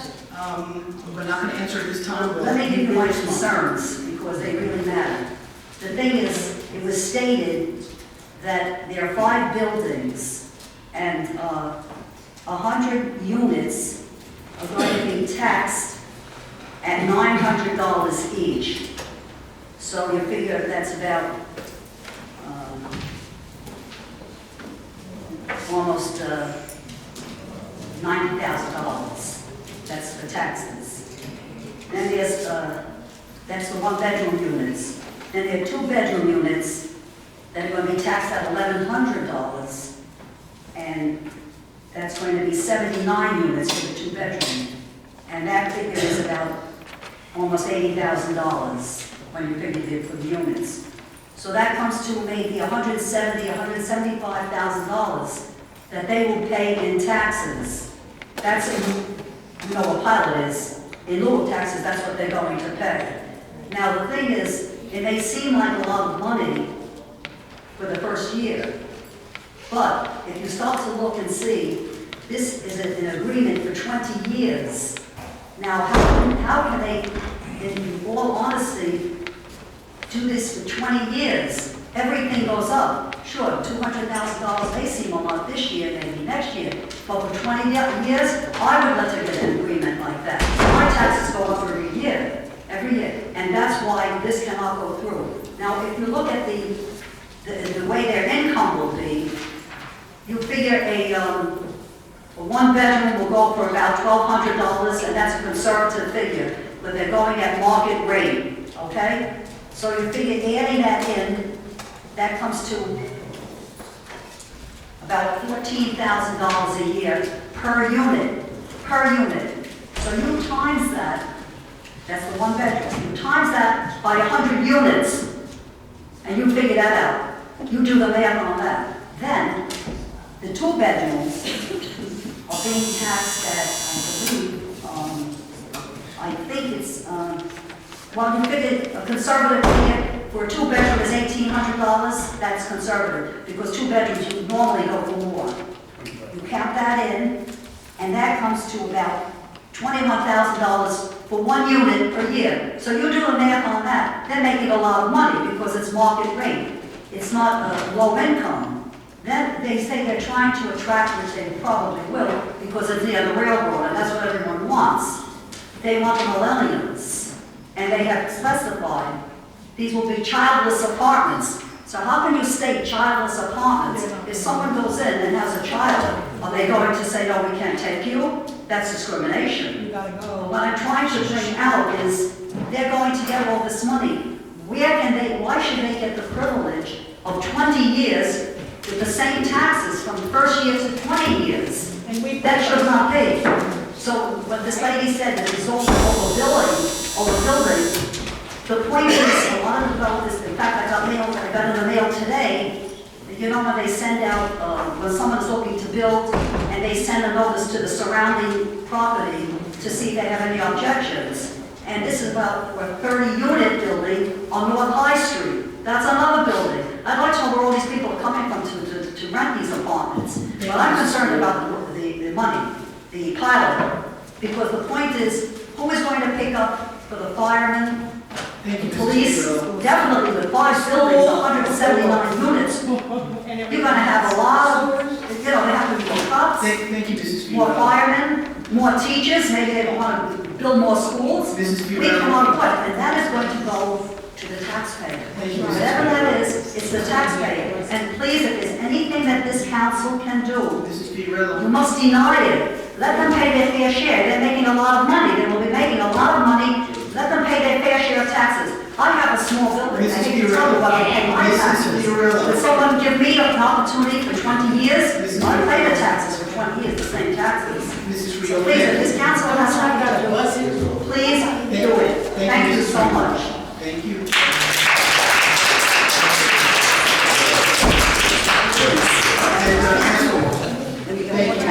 We have to pay the balance. Excuse me. That's it. Thank you. Thank you, Mrs. Freeman. I'm just going to go through the list very quick again for names that I called originally that we may have missed. Lorraine Moneypenny, Benjamin DeCray, Samuel Rivers, Richard Leeds, Erwin Dilly, ma'am. Excuse me, ma'am. In the front, over here. I get it. Shakira Stewart, Jean Richardson, Reverend Gordon, thank you, sir. And I think that concludes. So at this time, we'll have a response from our council. I'd like to begin with Councilwoman Lisa Copeland, please.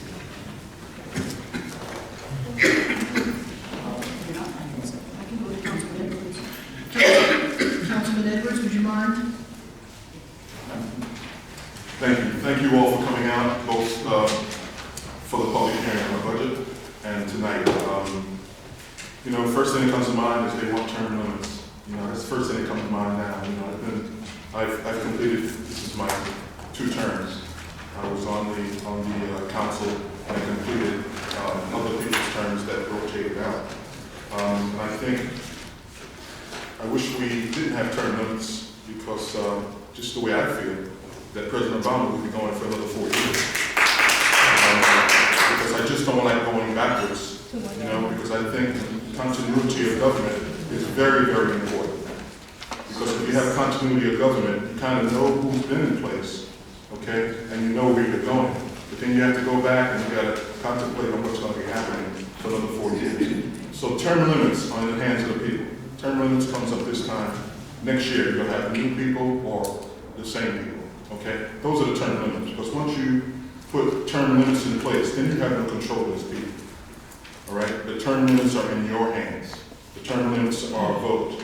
Okay, you don't just come out with votes that just pertain to you, that benefit you only, but benefits now and in the future. Okay, people have a tendency to just be selfish about themselves. A lot of people left that were here. And unfortunately, Barbara George she's here. Thank you for you put things together very well. You've been coming for many years. Well, a lot of people here, we just know because they come here each and every week, they voice their opinion. Some people come out for just special nights. That's not fair, okay? Some people come out just because they have a personal issue.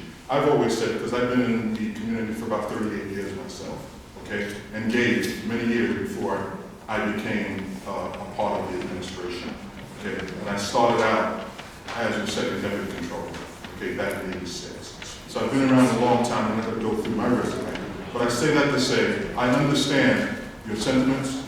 I understand those who come here each and every year, especially those who come here about the budget. Mrs. Jerose, we can hear you. Especially those who've come out about the budget. There's people here that I remember they got a little bit more gray. That's about it, you know? But what they've come with some positive things. They came with some energy that was important for people to hear. What I like about this budget season, the first time since I've been on the council, we've had time to debate it. We've never really had time in the past to debate it like we've had over the last couple of months. And that's per the charter. This is what I've been saying since I've been on the council. Maybe for the first couple of years, it's a learning experience. Okay, you don't learn everything about government. The government, the charter is thick, okay? And if we were able to change some of the things that are in the charter, we'd be way ahead of ourselves. Like you've heard me say many times, if we were to go strictly by the charter, okay, and codes, all right, we'd look like a police state, okay? Because there's things in our charter that mandate us to do things a certain way that we haven't been doing, like residency requirements. Residency requirements have been on our books for many years, but we've never looked at it until this year. And particular issues came up that brought up residency requirements. It wasn't brought up before. It wasn't really concentrated on where they came from. It was just their ability and how they were here to serve our city. So when we see people are not really here to serve our city, okay, and they're acting in a certain way, and then it opened up Pandora's box, and now we have to go by the charter. And the charter is the law. That's right. People talk about White Plains, they talk about New Rochelle. Those people have taxes that they can put into their city. Unfortunately, we don't have the tax base to be able to support everything that we need. Okay, our police and our fire are more than White Plains and New Rochelle and Dalton and Bronxville.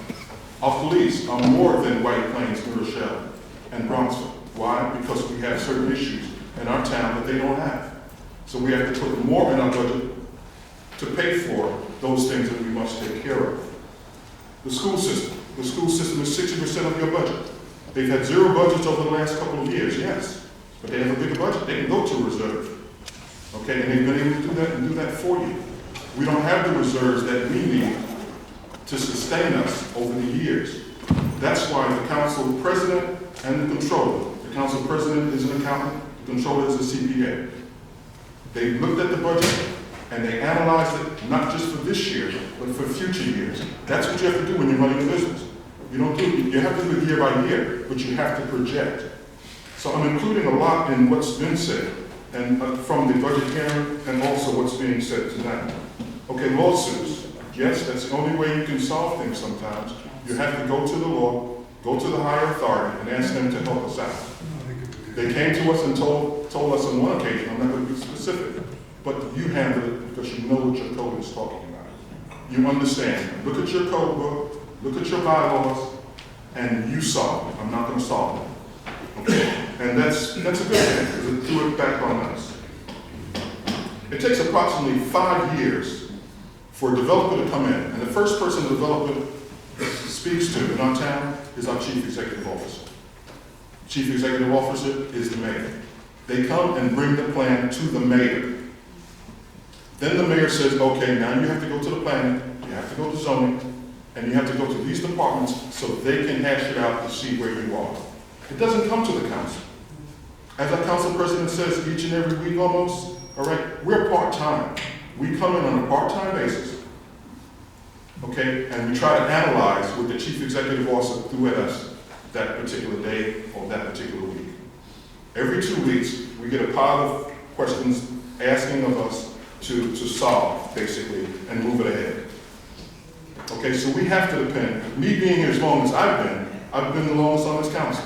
I know how it works. It has to go through departments, it has to go through commissioners, and if the commissioners, you can't just, micromanage we don't have the time to micromanage every commissioner in this city.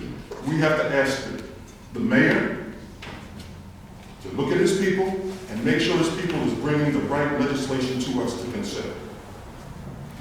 But there are people on this council, that have been on this council, that are new, much more energetic than some of us are, okay? And they try to analyze each and everything. That's a good thing. That's a good thing. If you have that time and that energy, then analyze each and everything, all right? And then bring it to the council, and then once the council finds out exactly what's been analyzed from the committees that we have, because we are and we are chairs of many of the departments. And if we work together and we analyze together, then we can come up with the right solution. But if you don't have the right solution and the things in place to move ahead, it's very, very difficult, okay? I appreciate the intelligence of Mr. Harris. I appreciate your intelligence. I don't appreciate sometimes you just go off, and I know, if you're so passionate about what you say, but that's what I don't like personally. So when one person is sitting on this council as a council person, I feel it too, because I don't like the disrespect. Tonight, I appreciate it. It was maybe two people that went a little above octave, okay? But I appreciate when people talk to one another. Even Mrs. Friella, who've been coming here for many years, and John Gallagher, their octave go up, okay, because they're so passionate about what they say, and I appreciate that. But I just like a calm, talk to me like I would talk to you, like you would go to Bronxville and talk if you had to go to speak to them. You don't have to come with that kind of attitude that it sounds like disrespect to me, okay, that's me, okay? I'm a Vietnam vet. It sounds like bombshells going off when I hear people that are just so disrespectful. And yet, so take that from me. I'm sorry Miss Yehuda left, because Miss Yehuda came the last time and she blasted. Okay, tonight, and I wanted to say thank you. Thank you for talking that way, because we heard you loud and clear. Not that we didn't hear her before, but I heard her more clearly tonight because I didn't have to go over, the things that she was saying that was somewhat disrespectful. Mr. Tichalis, I recommended that you write the letter. I thought you wrote it, but I'm glad you told the truth. You didn't write the letter. It was very well written, okay? And the police commissioner, we brought it to his attention last night when they came and spoke to us, okay? And they're looking into it, okay? I know it's, the things that we couldn't take care of, we can take care of, but when we can't, we have to send it to the higher authority to check it out. It was something with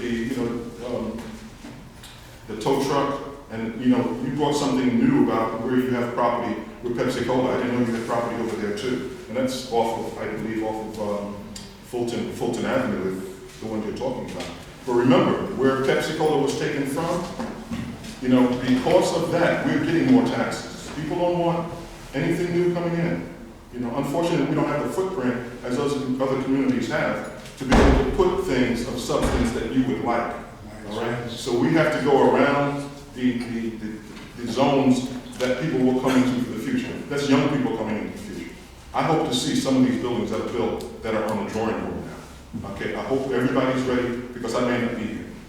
Okay. I'm going to be 70 years old.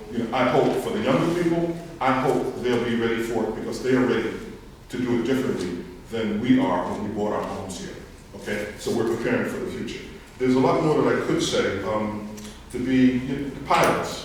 One thing about pilots, okay, and understanding what pilots are. Pilots are in lieu of taxes, that we get them to do certain things up front, that if they were paying taxes, we wouldn't be able to get them all at once. They must put those things in place up front in order to get a pilot. We're not asked to consider any pilots at this time, except things that might have been on the drawing board for the last 5 years. Okay, everybody else is coming in with luxury housing. They're not asking for pilots because they know that we're not going to award them pilots at this particular point. And the pilot numbers when I first came on the council were much lower than they are now. Those numbers went up because we heard you. We heard you say no more. As far as moratorium, and I was at that meeting, okay? And you asked me to commit myself to a moratorium on pilots. It wasn't a moratorium on building, it was a moratorium on pilots that I remember. I may be wrong, okay? And I said, no, not before talking to someone. I tried to set up a meeting with Mr. Zamora, okay? I called him, I wanted to talk to him directly, and he kind of blindsided me by not answering my call to meet with him. But I got a call, and they had scheduled a call on that Friday, which I didn't see in my email, inviting me to a meeting that Tuesday at 8:30 about pilots with the superintendent and other people. So he tried to blindside. I'm trying to talk to you.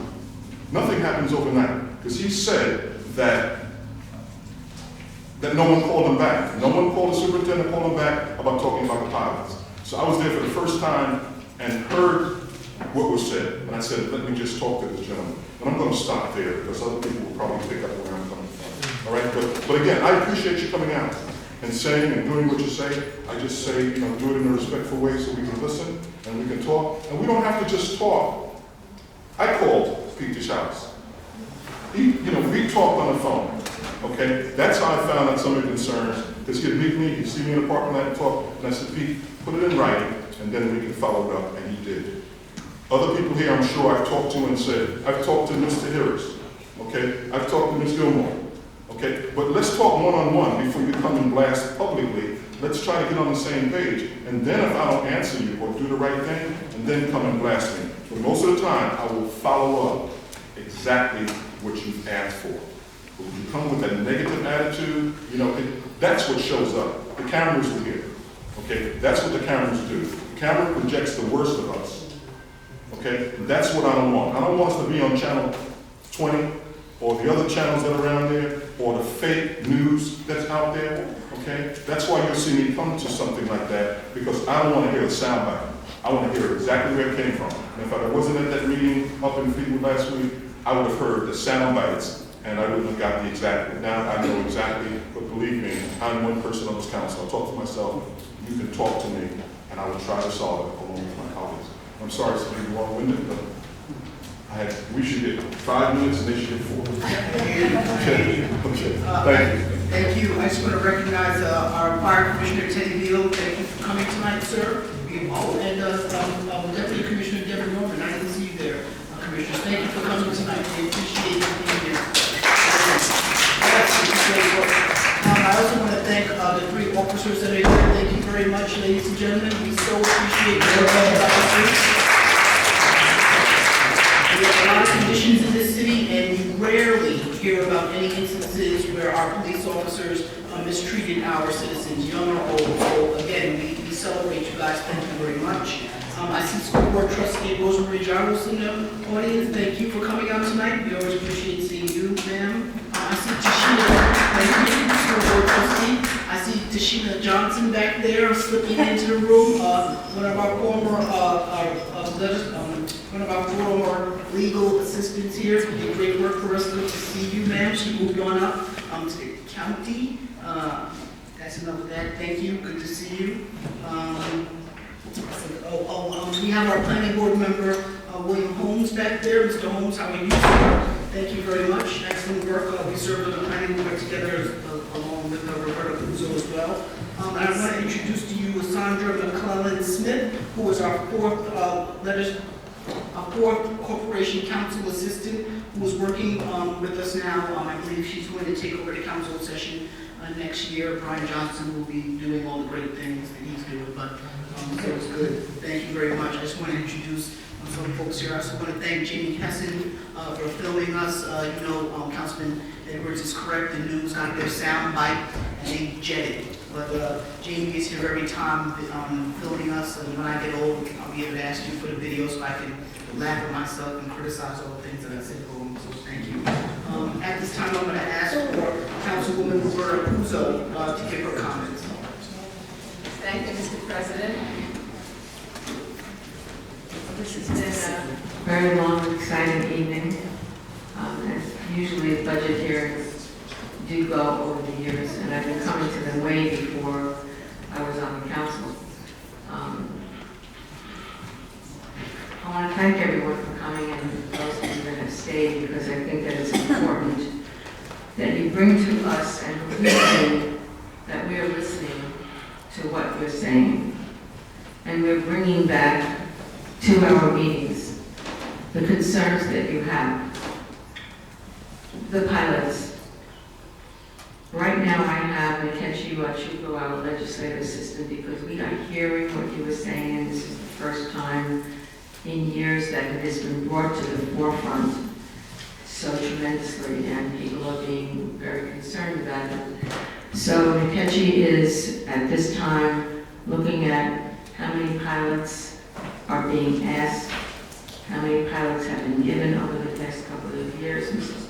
George, we're listening to what it is that you're, and the concerns of everybody that is out there. We were here until 12:30 last night, talking about a lot of the issues that are coming up. It's not as though we just come and sit for about an hour and a half, but we're here for those hours. And we are very, very concerned because someone came to the council a couple of weeks ago and said, none of these people live here. Well, we all do. And we all have families that are here. And I have young children that are raising their families here and going to the school districts here. So, and I've been in this community for 35 years. So we're all very, very concerned. So Nkechi is not only looking at the amount of pilots, what they have gone from, anybody that is looking for pilots right now, but we're looking at the amount of, we're doing a variation of where the school system was in 2009 to now, how many children are there in every school district, and we want to make a meeting with the superintendent, of which we have not been able to grasp a meeting with the school superintendent. And I think that that's very, very important for us to sit down and really talk to him about. We are down at this point from this has been just very fast that we've been looking at this, about 500 students over the past, I think it was 5 years that we looked at the comparisons. So there's a lot to be considered. Developers we are getting better, Ms. Furious, at negotiating and making more demands on the developers that are coming in to the city. We're going to be looking at what are they doing for us? Improvements to our parks, perhaps. Improvements to our infrastructure. Making sure that it's walkable and green. Making sure that it's peaceful wherever the developments might be. That people are going to have a feeling of, I call us suburbia, because we have a wonderful suburb and we have a very thriving city. And my belief is that we have to thrive. When you look at White Plains, and you look at New Rochelle, and you look at Yonkers, and you see how they're growing their tax base because they're thriving and they're building. And we don't accept, contrary to popular belief, any developer that comes into the city and says, I have this great idea, and this is with this great piece of property, and here's how we can make money. We just had one last night. It's not going anyplace. Dead, done, gone. It was simple. Not going anywhere. So this council, when we look at developers coming in, we look at so many things that they want to do. What does the development look like? Are there going to be pilots? Right now, what I'm hearing more of is market rate. And that also includes doing more for the city, which is very, very important. So we are hearing you, and we're working on these. We're just not ignoring the concerns that you have. I thank everybody for coming out. I think this was a very long night, but it's very productive. This council has tried so hard on our end to work with the mayor on so many issues. He has time and time again disrespected us in so many ways. And we still have to continue to try to work with him. We respect the office of the mayor. Someone earlier during the budget said, the people who elected the mayor, let him do what he wants. But that can't be true because we have to have checks and balances. That's why we are here. People say we're not doing anything. Well, every 2 weeks, we are watching how the spending of this city is going. That's what we're here for, with the legislative branch. Money that goes to the Youth Bureau, the grants that they get are phenomenal. We will do everything that we can to help that Youth Bureau because there are so many things and so many children that need the help. And the after-school programs from the Youth Bureau are incredible. And we could still use more. And I will still go out and say that the churches are not doing enough for our children. Because if they could get the churches to take care of a lot of the children whose parents or have to go to work, and they could find a safe haven for them, then that would be a plus for us. So we have a myriad of issues. But we also have a council, for instance, Jan Edwards and myself, who have institutional recollection of the way things were and the way things have grown and the way we would like to see them grow. So I don't believe in the term limits. I think when people don't want you, they don't want you anymore, so they're going to vote you out. But we work very hard here. I want you all to know that we hear what it is that you're saying. I know. I've lived in Mount Vernon for a very long time, and I believe in this great city. Not to take it back to what it was, because what it was what it was. And now we're different. A car wasn't the way it was before, nor were the prices on it. I don't know if we'll be able to take this budget down, but I do know that if it stays the way it is, it represents $60 a year for the average homeowner assessed at $10,000 a year. Now, I'm a taxpayer. I wish I didn't have to pay that. Nobody wants to have it. But I believe that with a sustainable budget, and that when we spoke to the commissioners last night, we told them that we were agreeable to speak to them in 2017. So we're not throwing anything away. We're just trying to be conservative, because if you do a zero budget, you're going to be sorry in 2 years. That's reality. Anybody who knows about money is going to know that that's not the way it's going to be.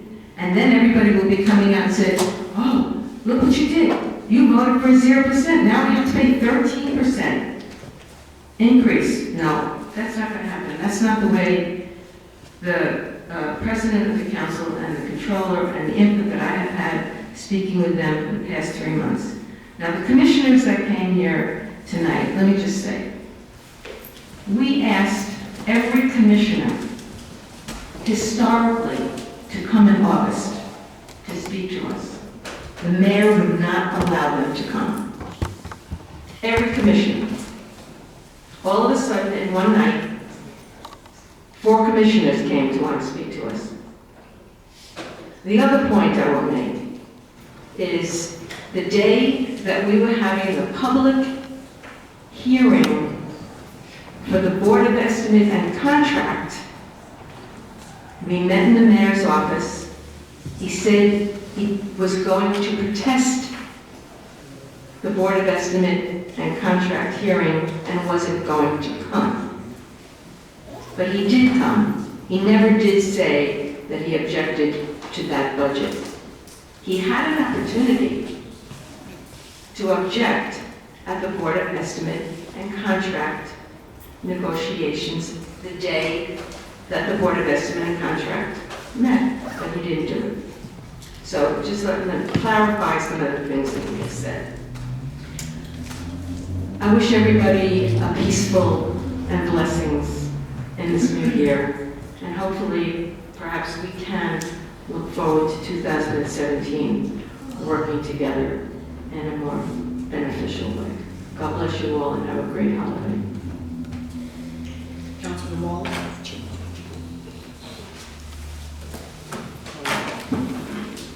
Excuse me, before the next speaker, I want to wish everyone here a Merry Christmas and a very Happy New Year. Healthy New Year. Good night. Happy New Year. Thank you.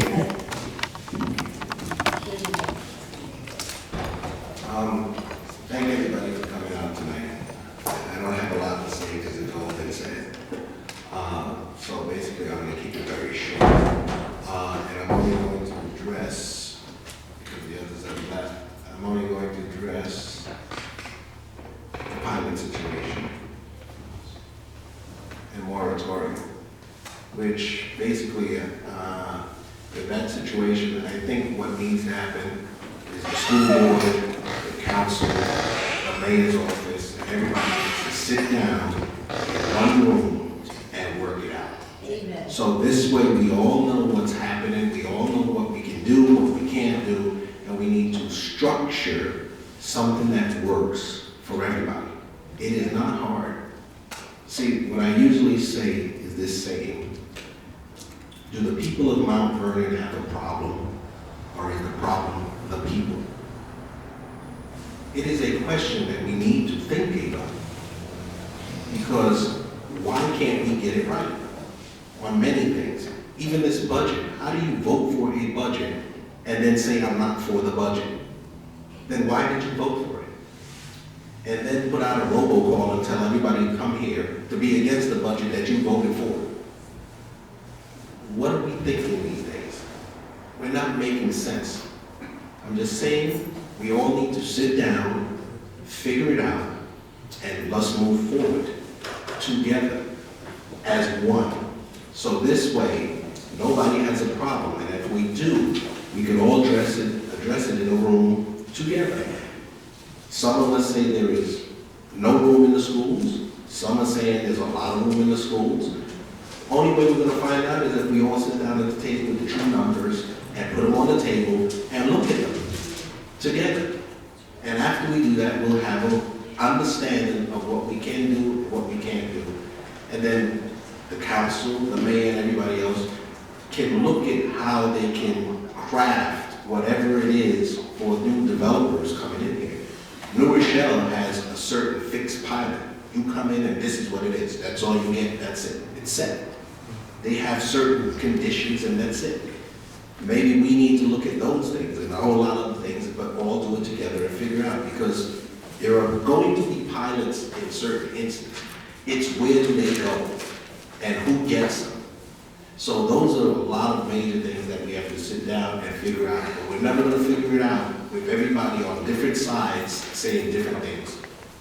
So all I'm going to say is thank you all for coming out. Hopefully we can all sit down, we can start having dialogue when we talk to each other again, rather than talking at each other, and just try to work it out. Thank you for coming out. Everybody have a Merry Christmas, because we ain't going to see you until after, and we'll tell you Happy New Year when you come back. All right, thank you. Thank you, Councilman Wallace, and I failed to recognize Marion James from the Planning Department. If you ever come to the city of Mount Vernon and need to visit anybody in the Planning Department, the face of the Planning Department is Marion James. Good to see you, man. What did you want? Now that's well, golly, I did not know that. I was just informed that Marion retired. Thank you for your service. It's good.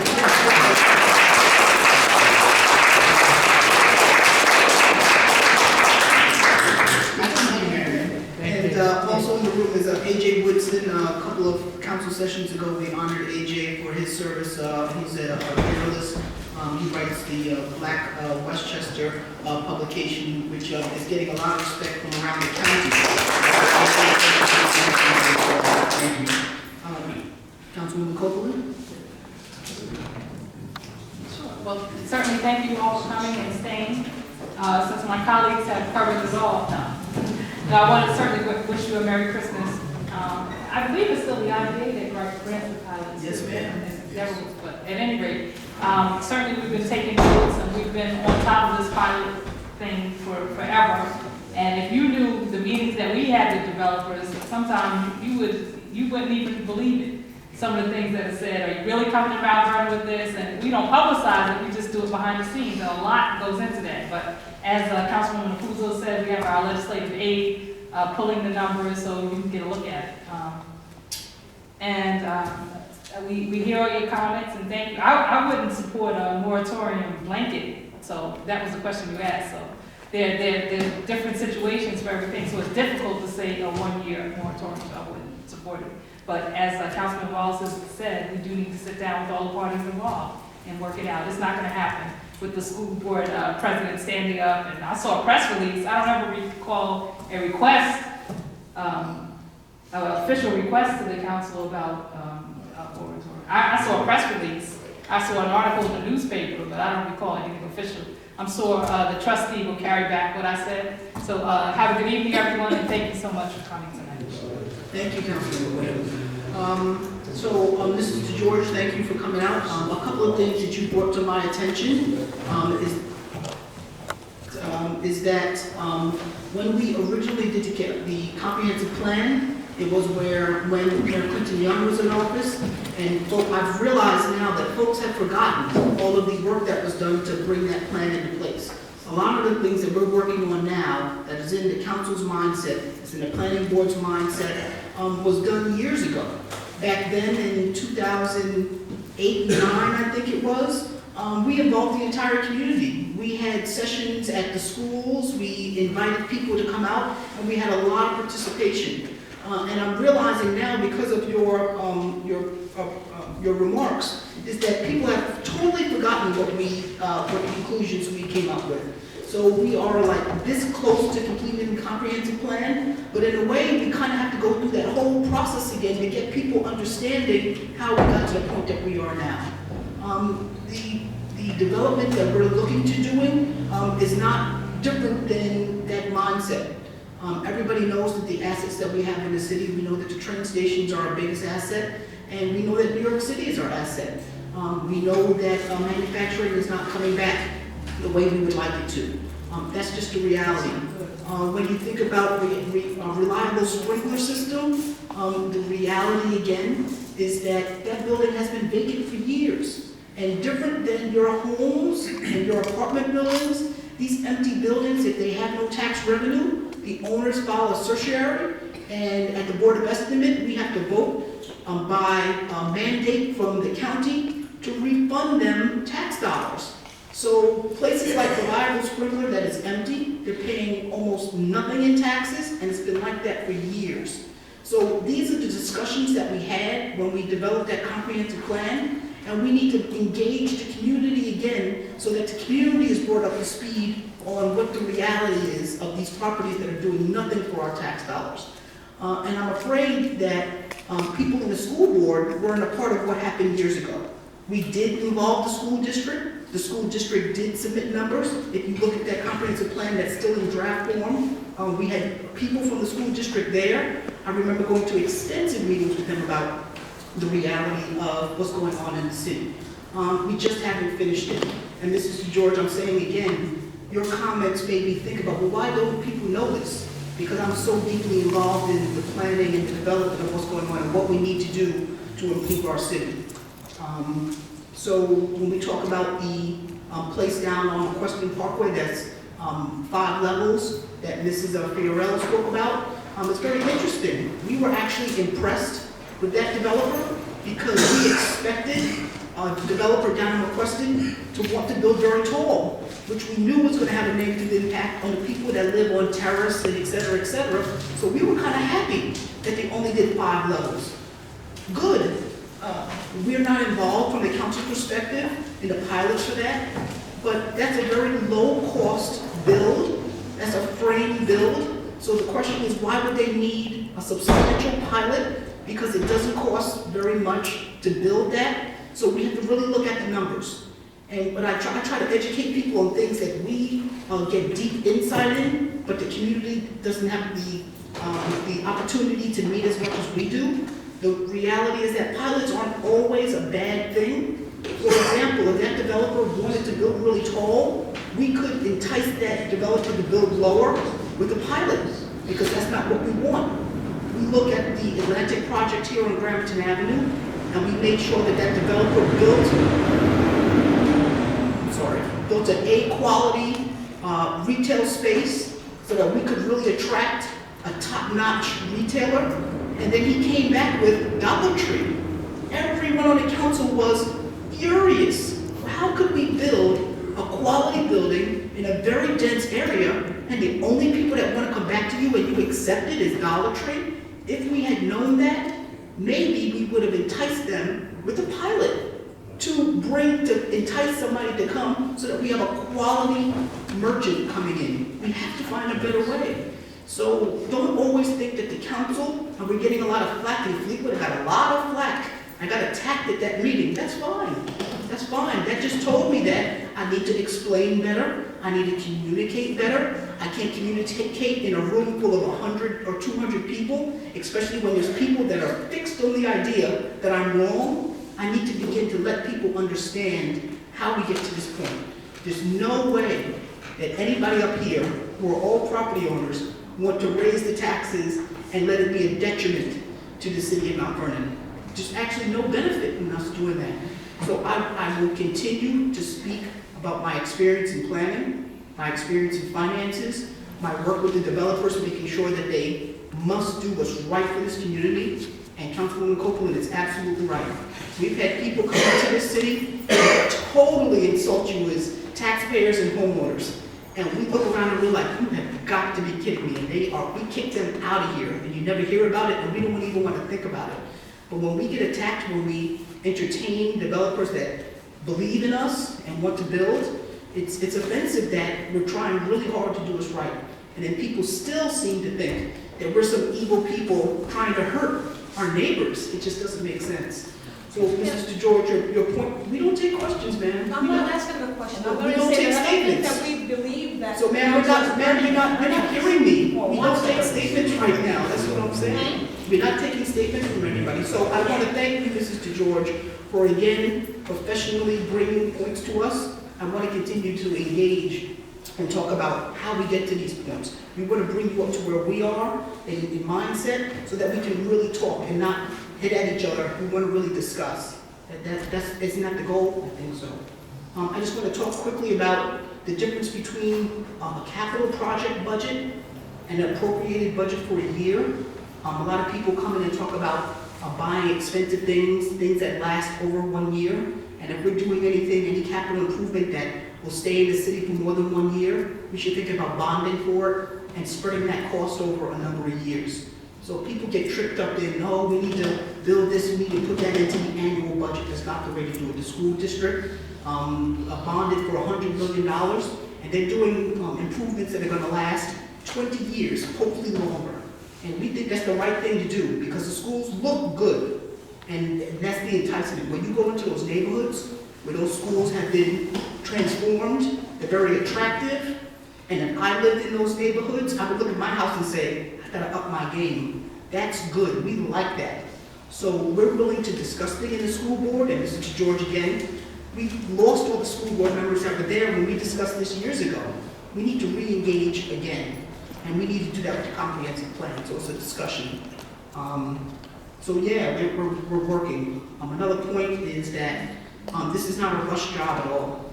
Last night we had a work session, and I really thought in my mind, because I had another board meeting, that we would get out of here in 2 hours. We were here till midnight. You think it's an easy job, it's not. We discussed a lot yesterday, and we had a lot of agreement that things that the commissioners are doing are the right thing.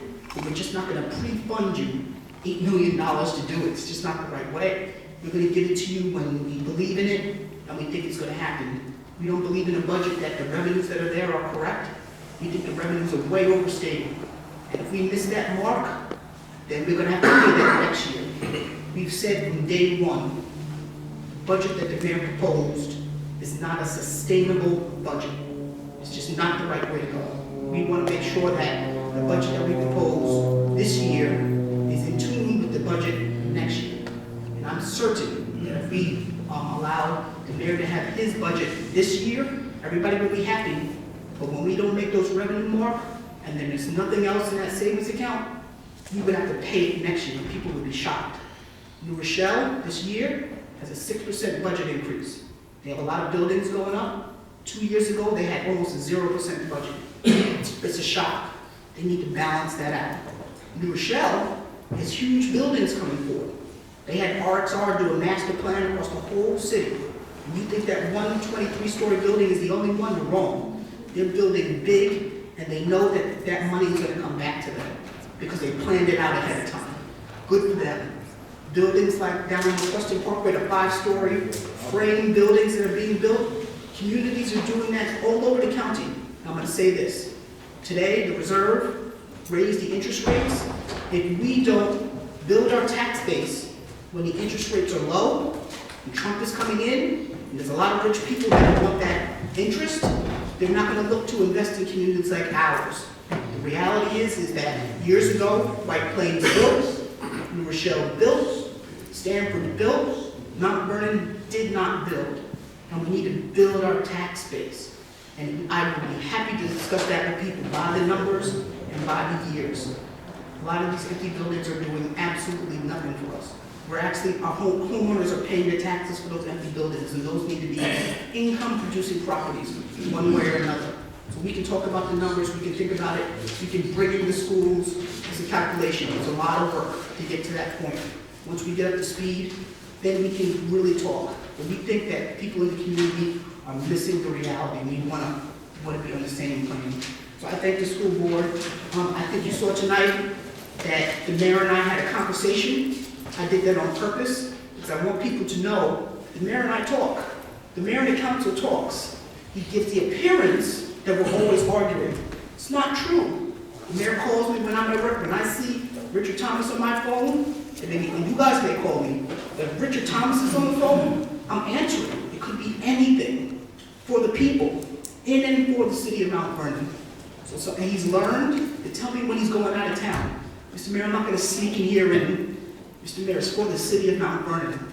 So we believe that this mayor is going to learn that you have to work with the council. When you meet with us at the same time, you can't have people down in the office sending out robocalls, attacking us, making our name look bad. That's not what we want. We gave the mayor a year. We started out with the mayor, you can't start fighting. He said, stop it. Let's be cool, calm, and collected, because the image of the city was dead. So we're kind of beyond that now. We need to start firming things up and doing what's right. So we believe we have extra money in the 2017 budget. We're just not going to give it to the mayor. Boom, have it, play all you want. It's not the right way. These commissioners need to come to us, tell us what their plans are. We need to work with them. We told them, can you space it out a little bit? Can you try this first, and then try that maybe in March, try that maybe in June? So we'll pace it out. The police officers are very happy, right? Police officers were leaving our city because we paid them too low.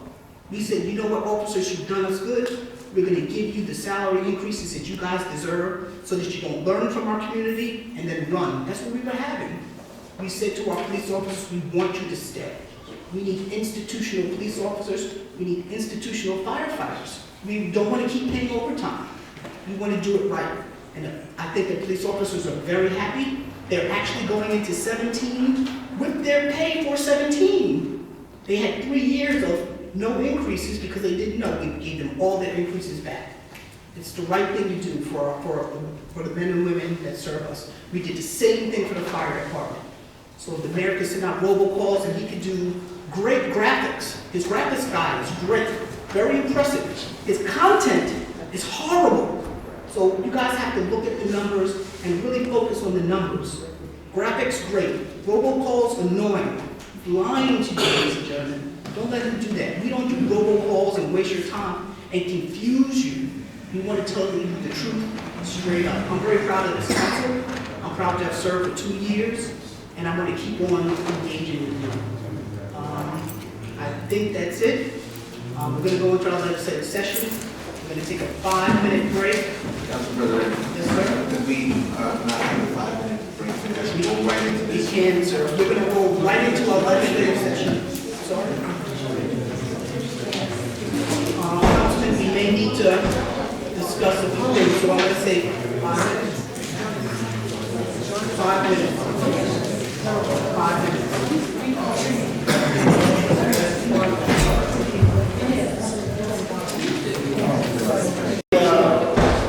It's only 10:10. It's only early night for us. Thank you all for staying. We're going to go right into our legislative session. This is the last section of our council meeting. So, what do you do, a roll call? I forgot. No, we don't, we do referrals, very did roll call. You did a roll call? Yeah, do the referrals. We have referrals. You have any extra agendas?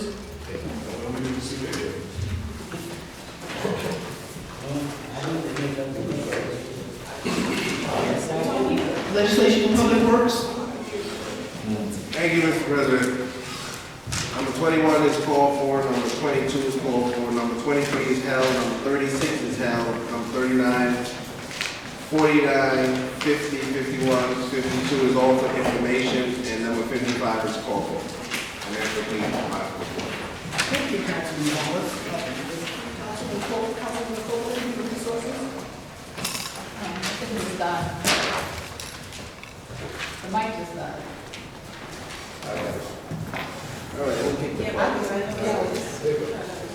No, okay, no, okay. Thank you, Mr. President. Items number 2 and 37 are for information.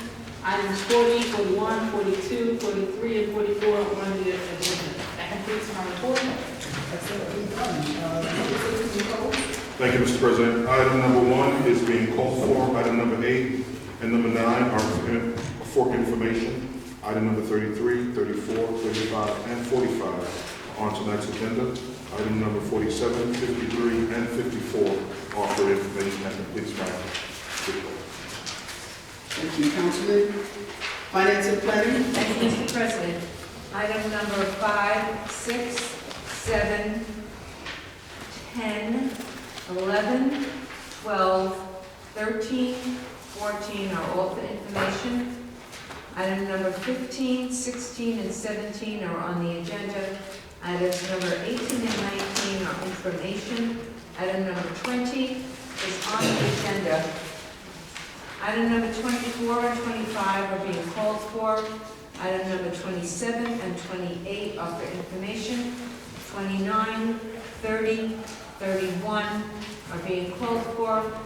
Items number 32 and item number 48 are for information.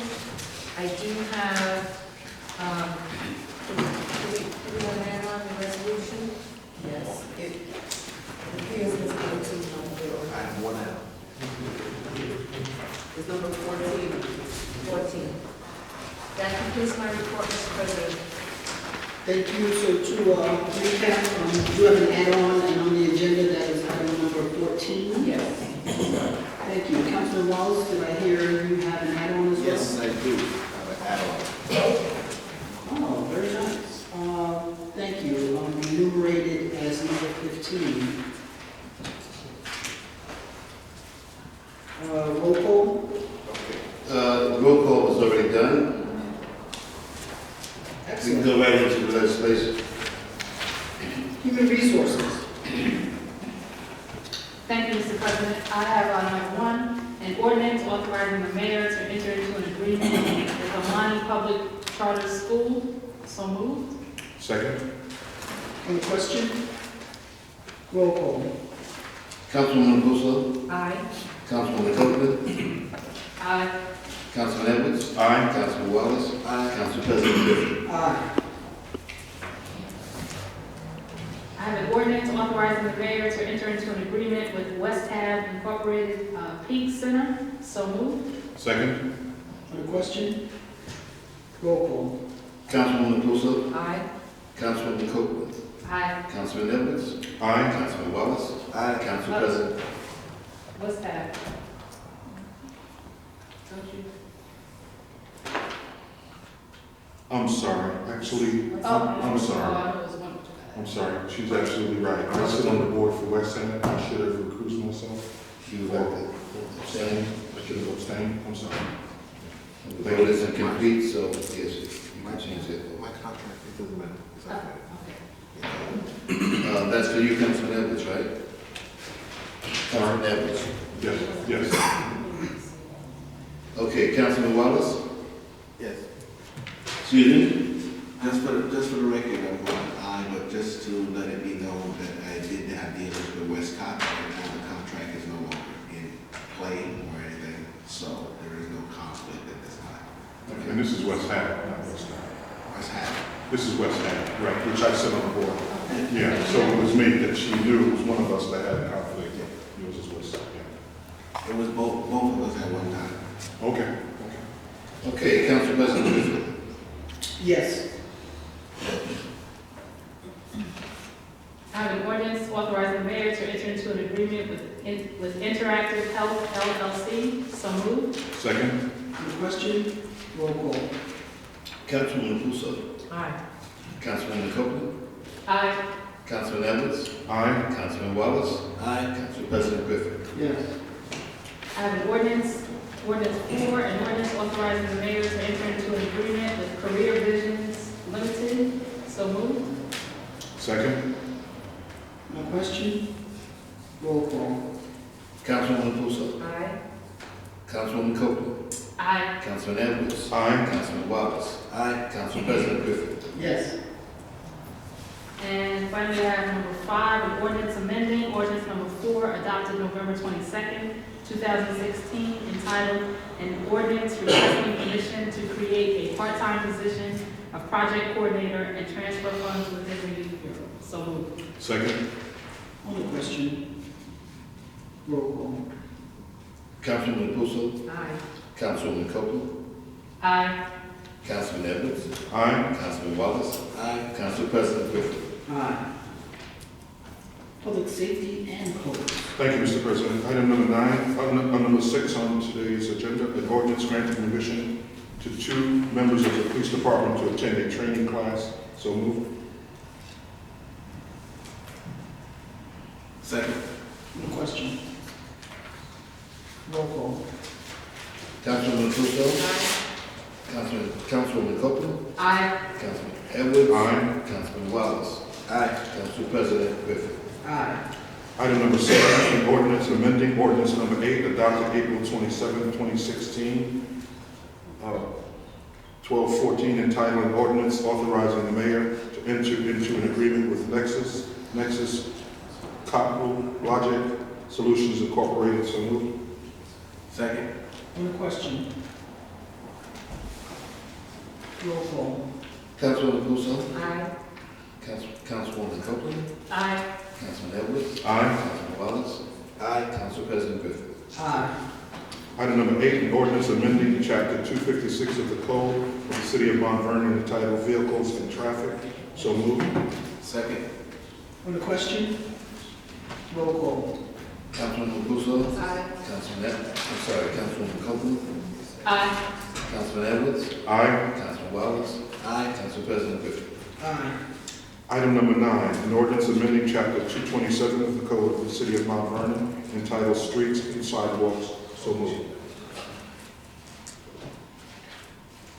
Is there a second? Second.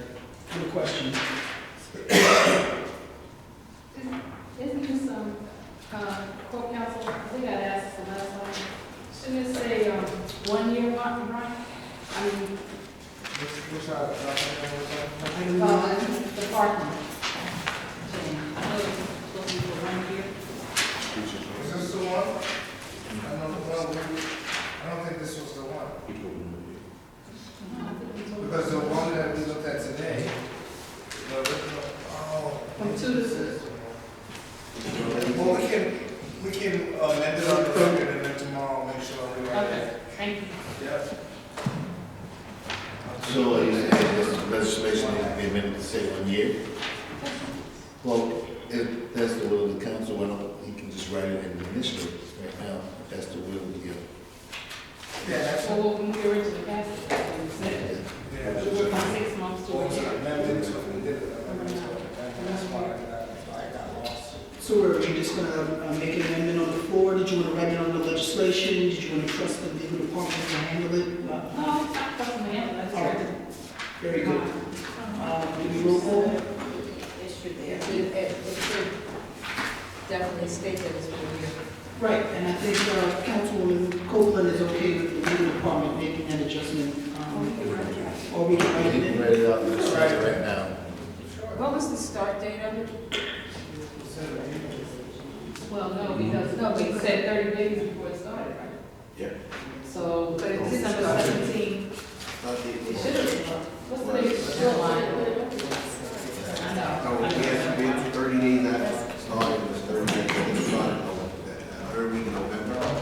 It started, right? Let's do it. Well, yeah. Well, no, it's not just started, because we did, that's why. Yeah, right. Yeah. All right. Can I have a roll call, please? Also, Mr. President, if I may, Can you mic on, please? Thank you. Thank you, Mr. President. Also, in the request, it was indicated that section B1F should be deleted from the legislation. Here it reads A1F. Nevertheless, it's still here, it should be deleted. So, for the record, F should be deleted because it's covered in B.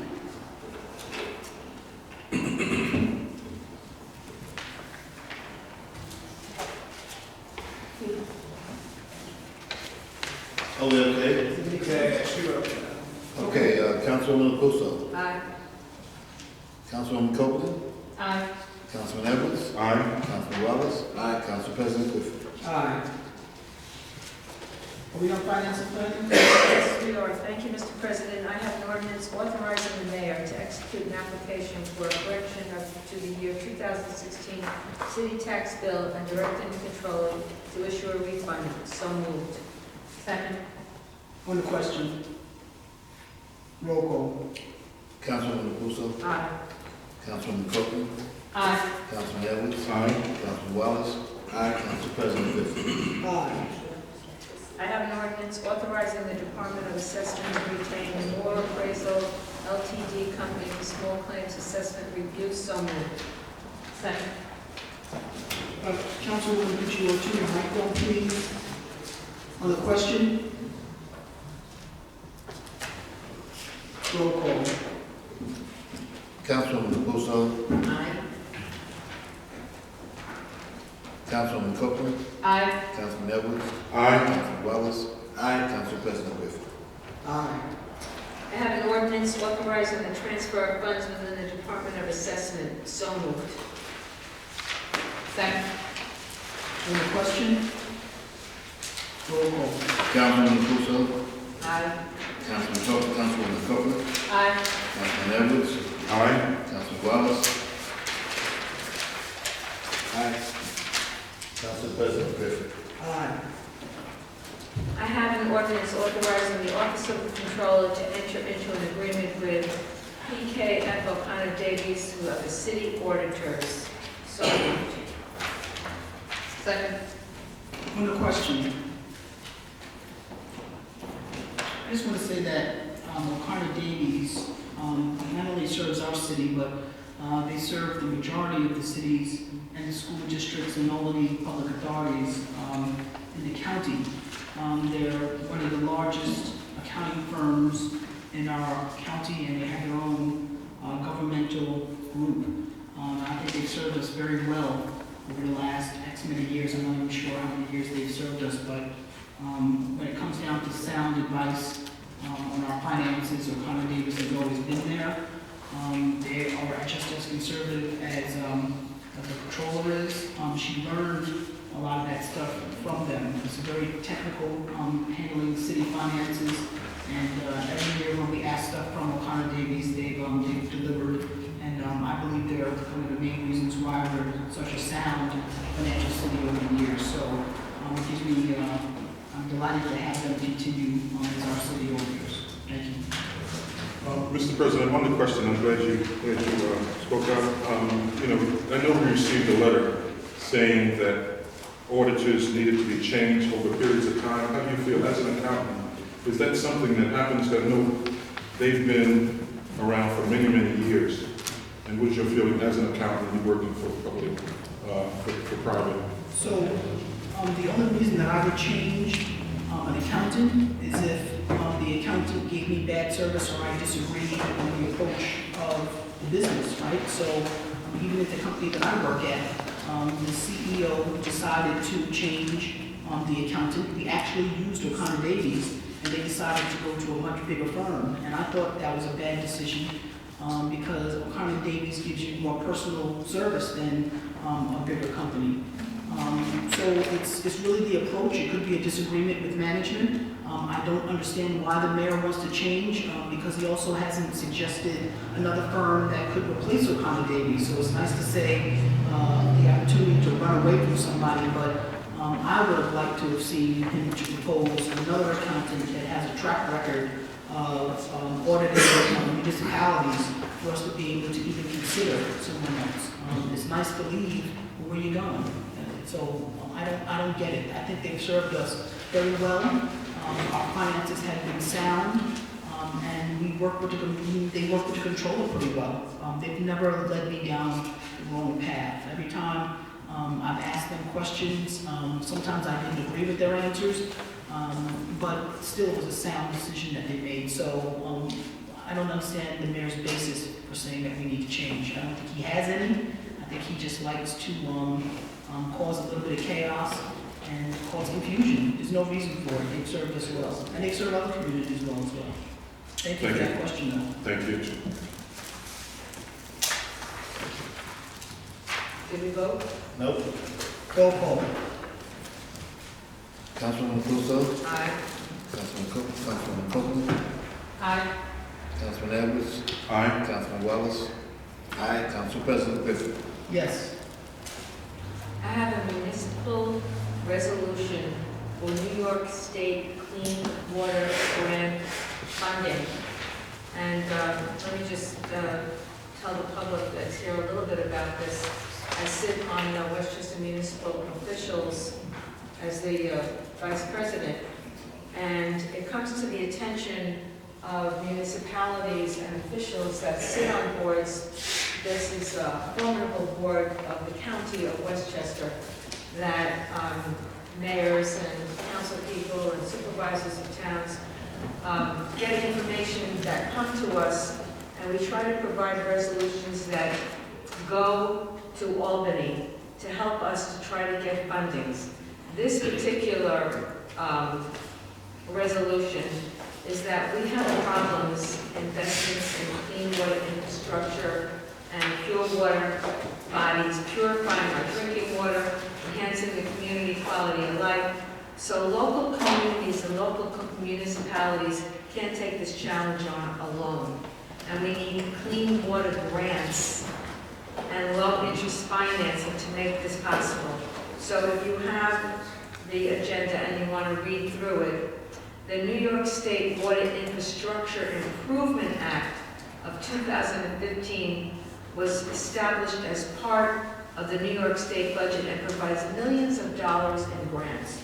We want to be able to apply for some of these grants. That's why we're putting out this resolution, which could very greatly benefit the city of Mount Vernon. Thank you. Is there a second? You have the motion, you didn't move it. Yes, that's in a second. That's fine. Just to move it. Yeah. Move, so Oh, move. sorry, someone. Mic on, please. Put the mic on, Councilwoman. There you go. So moved. Second. On the question? On the question, Mr. President, I would like to thank Councilwoman Apuzo for sitting on that, but please, as Vice President, give us an opportunity to be able to attend by giving us the yearly schedule. And I think I've mentioned that before, because I think only you and the Council President have been attending. I know I attended one time, and there was a fundraiser meeting. The dinners, yes. The dinner, last time I had attended, so if a yearly schedule can come out, I'd like to be there amongst the colleagues of the county. Absolutely, we'll do that. Thank you. That completes my report. Well, we vote. You have one more. Still in the question. You have one more. I do. What you? We need a vote for. But before we vote, I just want people to know that Mount Vernon has one of the best water sources, probably in the country.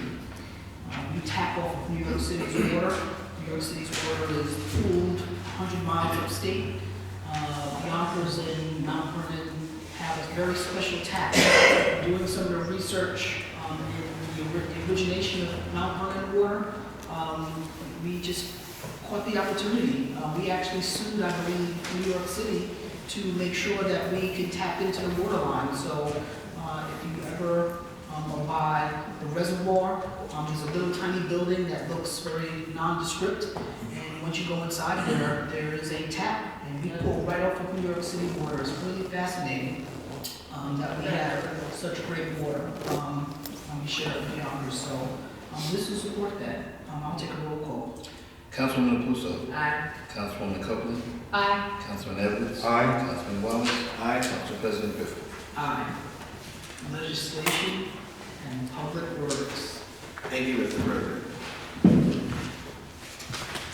I have an ordinance authorizing and directing the Office of the Controller to cease payments and of salaries and benefits to the vacant offices of Deputy Commissioner of Public Safety, Corporate Counsel, Special Assistant to the Mayor, Third Assistant Corporate Counsel, and Commissioner of Department of Public Works. So moved. Second. On the question. Yes, I have a question, and I'd like to also read something else into record, if I may. Whereas by letter dated on March 10th, 2016, City Council advised the Mayor of the City of Mount Vernon that by operation of Chapter 50, Article 3, Section 50-38 of the Code of the City of Mount Vernon, the following offices was deemed vacant because they were occupied by individuals who did not meet the residency requirements set forth by the laws of the State of New York and the City of Mount Vernon. Deputy Commissioner of Public Safety, Joseph Spezio, Corporate Counsel, Lawrence A. Picari, First Assistant Corporate Counsel, Maria Donovan, Assistant Corporate Counsel, Latif Goins, Commissioner of Department of Public Works, Ralph Uzi, and Human Commissioner, who is no longer here, of Resources, Eric Pro. At that point, I am looking at the record. There are more people that I would like to reach out to at a later date regarding this matter, and I would hope that the council would work with that as well for those other positions that should be vacated as well. And that is all I have to say. Any other comments on the question? On the question, Mr. President, unfortunately, we have to take this stand. Unfortunately, we have to take this stance, but like I had said earlier in the public session, that there's things in our charter, and it's coded that we have to abide by. Unfortunately, in the past, my only concern was, in the past, we had never looked at this because it never came up. That's why when we have fresh minds on the council, they do bring certain things to us. You know, as long as it's for the right reasons, and as long as we give people the opportunity to make changes, to move into our city, to buy homes that are at a premium at this time. This is going to be very controversial. This is going to bring up a lot of dialogue over the next couple of days. Unfortunately, we had to do this at a time when we're still dealing with the budget. And I think, remember, I had said about a week or two ago that if we can just get by the budget process first, but I also understand why we're trying to do this before the end of the year and in a certain period of time before the end of the year to let people know that we are serious. I hopefully will be, as a council, look at some of the things and do a total code overview, because there are things in our codes that have been there for so many years, and it just needs to be looked at. It's going to take some time, because like I said earlier, that it's so much on our books. If we were to change everything right now, it would look like a police state. Okay? So now the police are out, and this piece of legislation that we're passing, we're telling the people and the public, because the public doesn't feel, I don't even feel that we have enough powers of a council to enforce certain things that are on the books. Because we've been challenged this year by the administration to kind of show us that we don't have the powers that we think we have. We actually do, but I don't think that the administration is abiding by the powers that we have that he knows of. So it's going to be controversial over the next week. This is going to start some dialogue. It's going to start a lot of conflict in our city to continue it, but until we get past where we are now, we cannot go forward. So unfortunately, we have to take this stance. Unfortunately, that we have to do it because anyway, I'll leave it at that. Thank you. I have for the public, this has already been to court. And the judge ruled that he would not rule on this.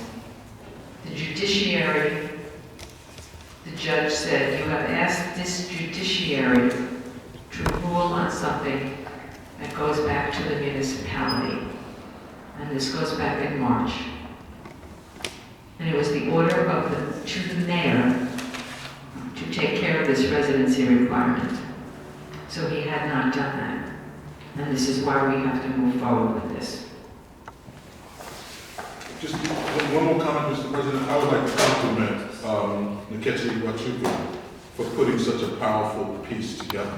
I was able to really read it thoroughly today, and I really appreciate her competence in putting that together. So it's going to be very difficult for people to say they didn't have all the information. So I thank you publicly, Ms. Wachuku. And I'd just like to make one more comment also on top of that. Although there will be some controversy, as you say, Councilman Edwards, we know that. But there is never a price to pay for what is right. And whatever comes, we must then deal with it. And I'm sure that we will deal with it appropriately. This is something that needs to be done because we need to make sure that our laws are always in order. And if we decide to become a lawless town, is when we start to fall apart, and we are heading that way quickly. We need to pull in the reins, and we need to make sure that our city is functioning the way that it is in the charter. And if we have differences of what that is, we must all sit down and legislate it together to find out what we can make in those changes to make it even better.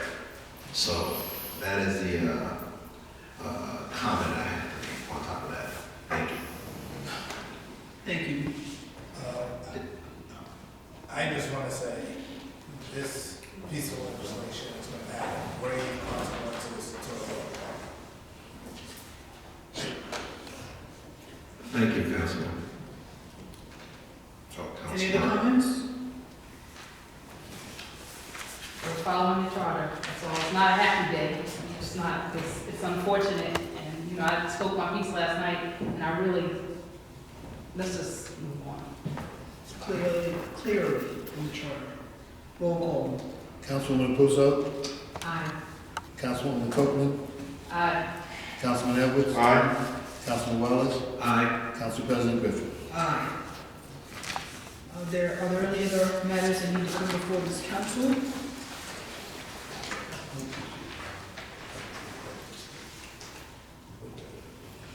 Yes, I want to thank a gentleman by the name of Mr. Woodbury who made himself available. I don't know if you realized at the beginning of our budget hearing, we've asked if there was anybody with any impairments that needed assistance. We realized that we need to be better prepared to serve our community, and Mr. Woodbury was there to assist us today. So we are grateful to him. We didn't need the service, but we will make sure that in the future that we service our community the way that we're supposed to, mandated to by law or required to. So I want to thank Mr. Woodbury for coming out of his way to support us tonight. Are there any other comments? Thank you very much, everybody. God bless you. God bless the great city. I'll take a motion to adjourn. So moved. Is there a second? Second. Roll call on adjournment. Councilwoman Puzo. Councilwoman Copeland. Councilman Edwards. Aye. Councilman Wallace. Council President Griffin. Thank you. Have a happy holiday and get an opportunity to see you.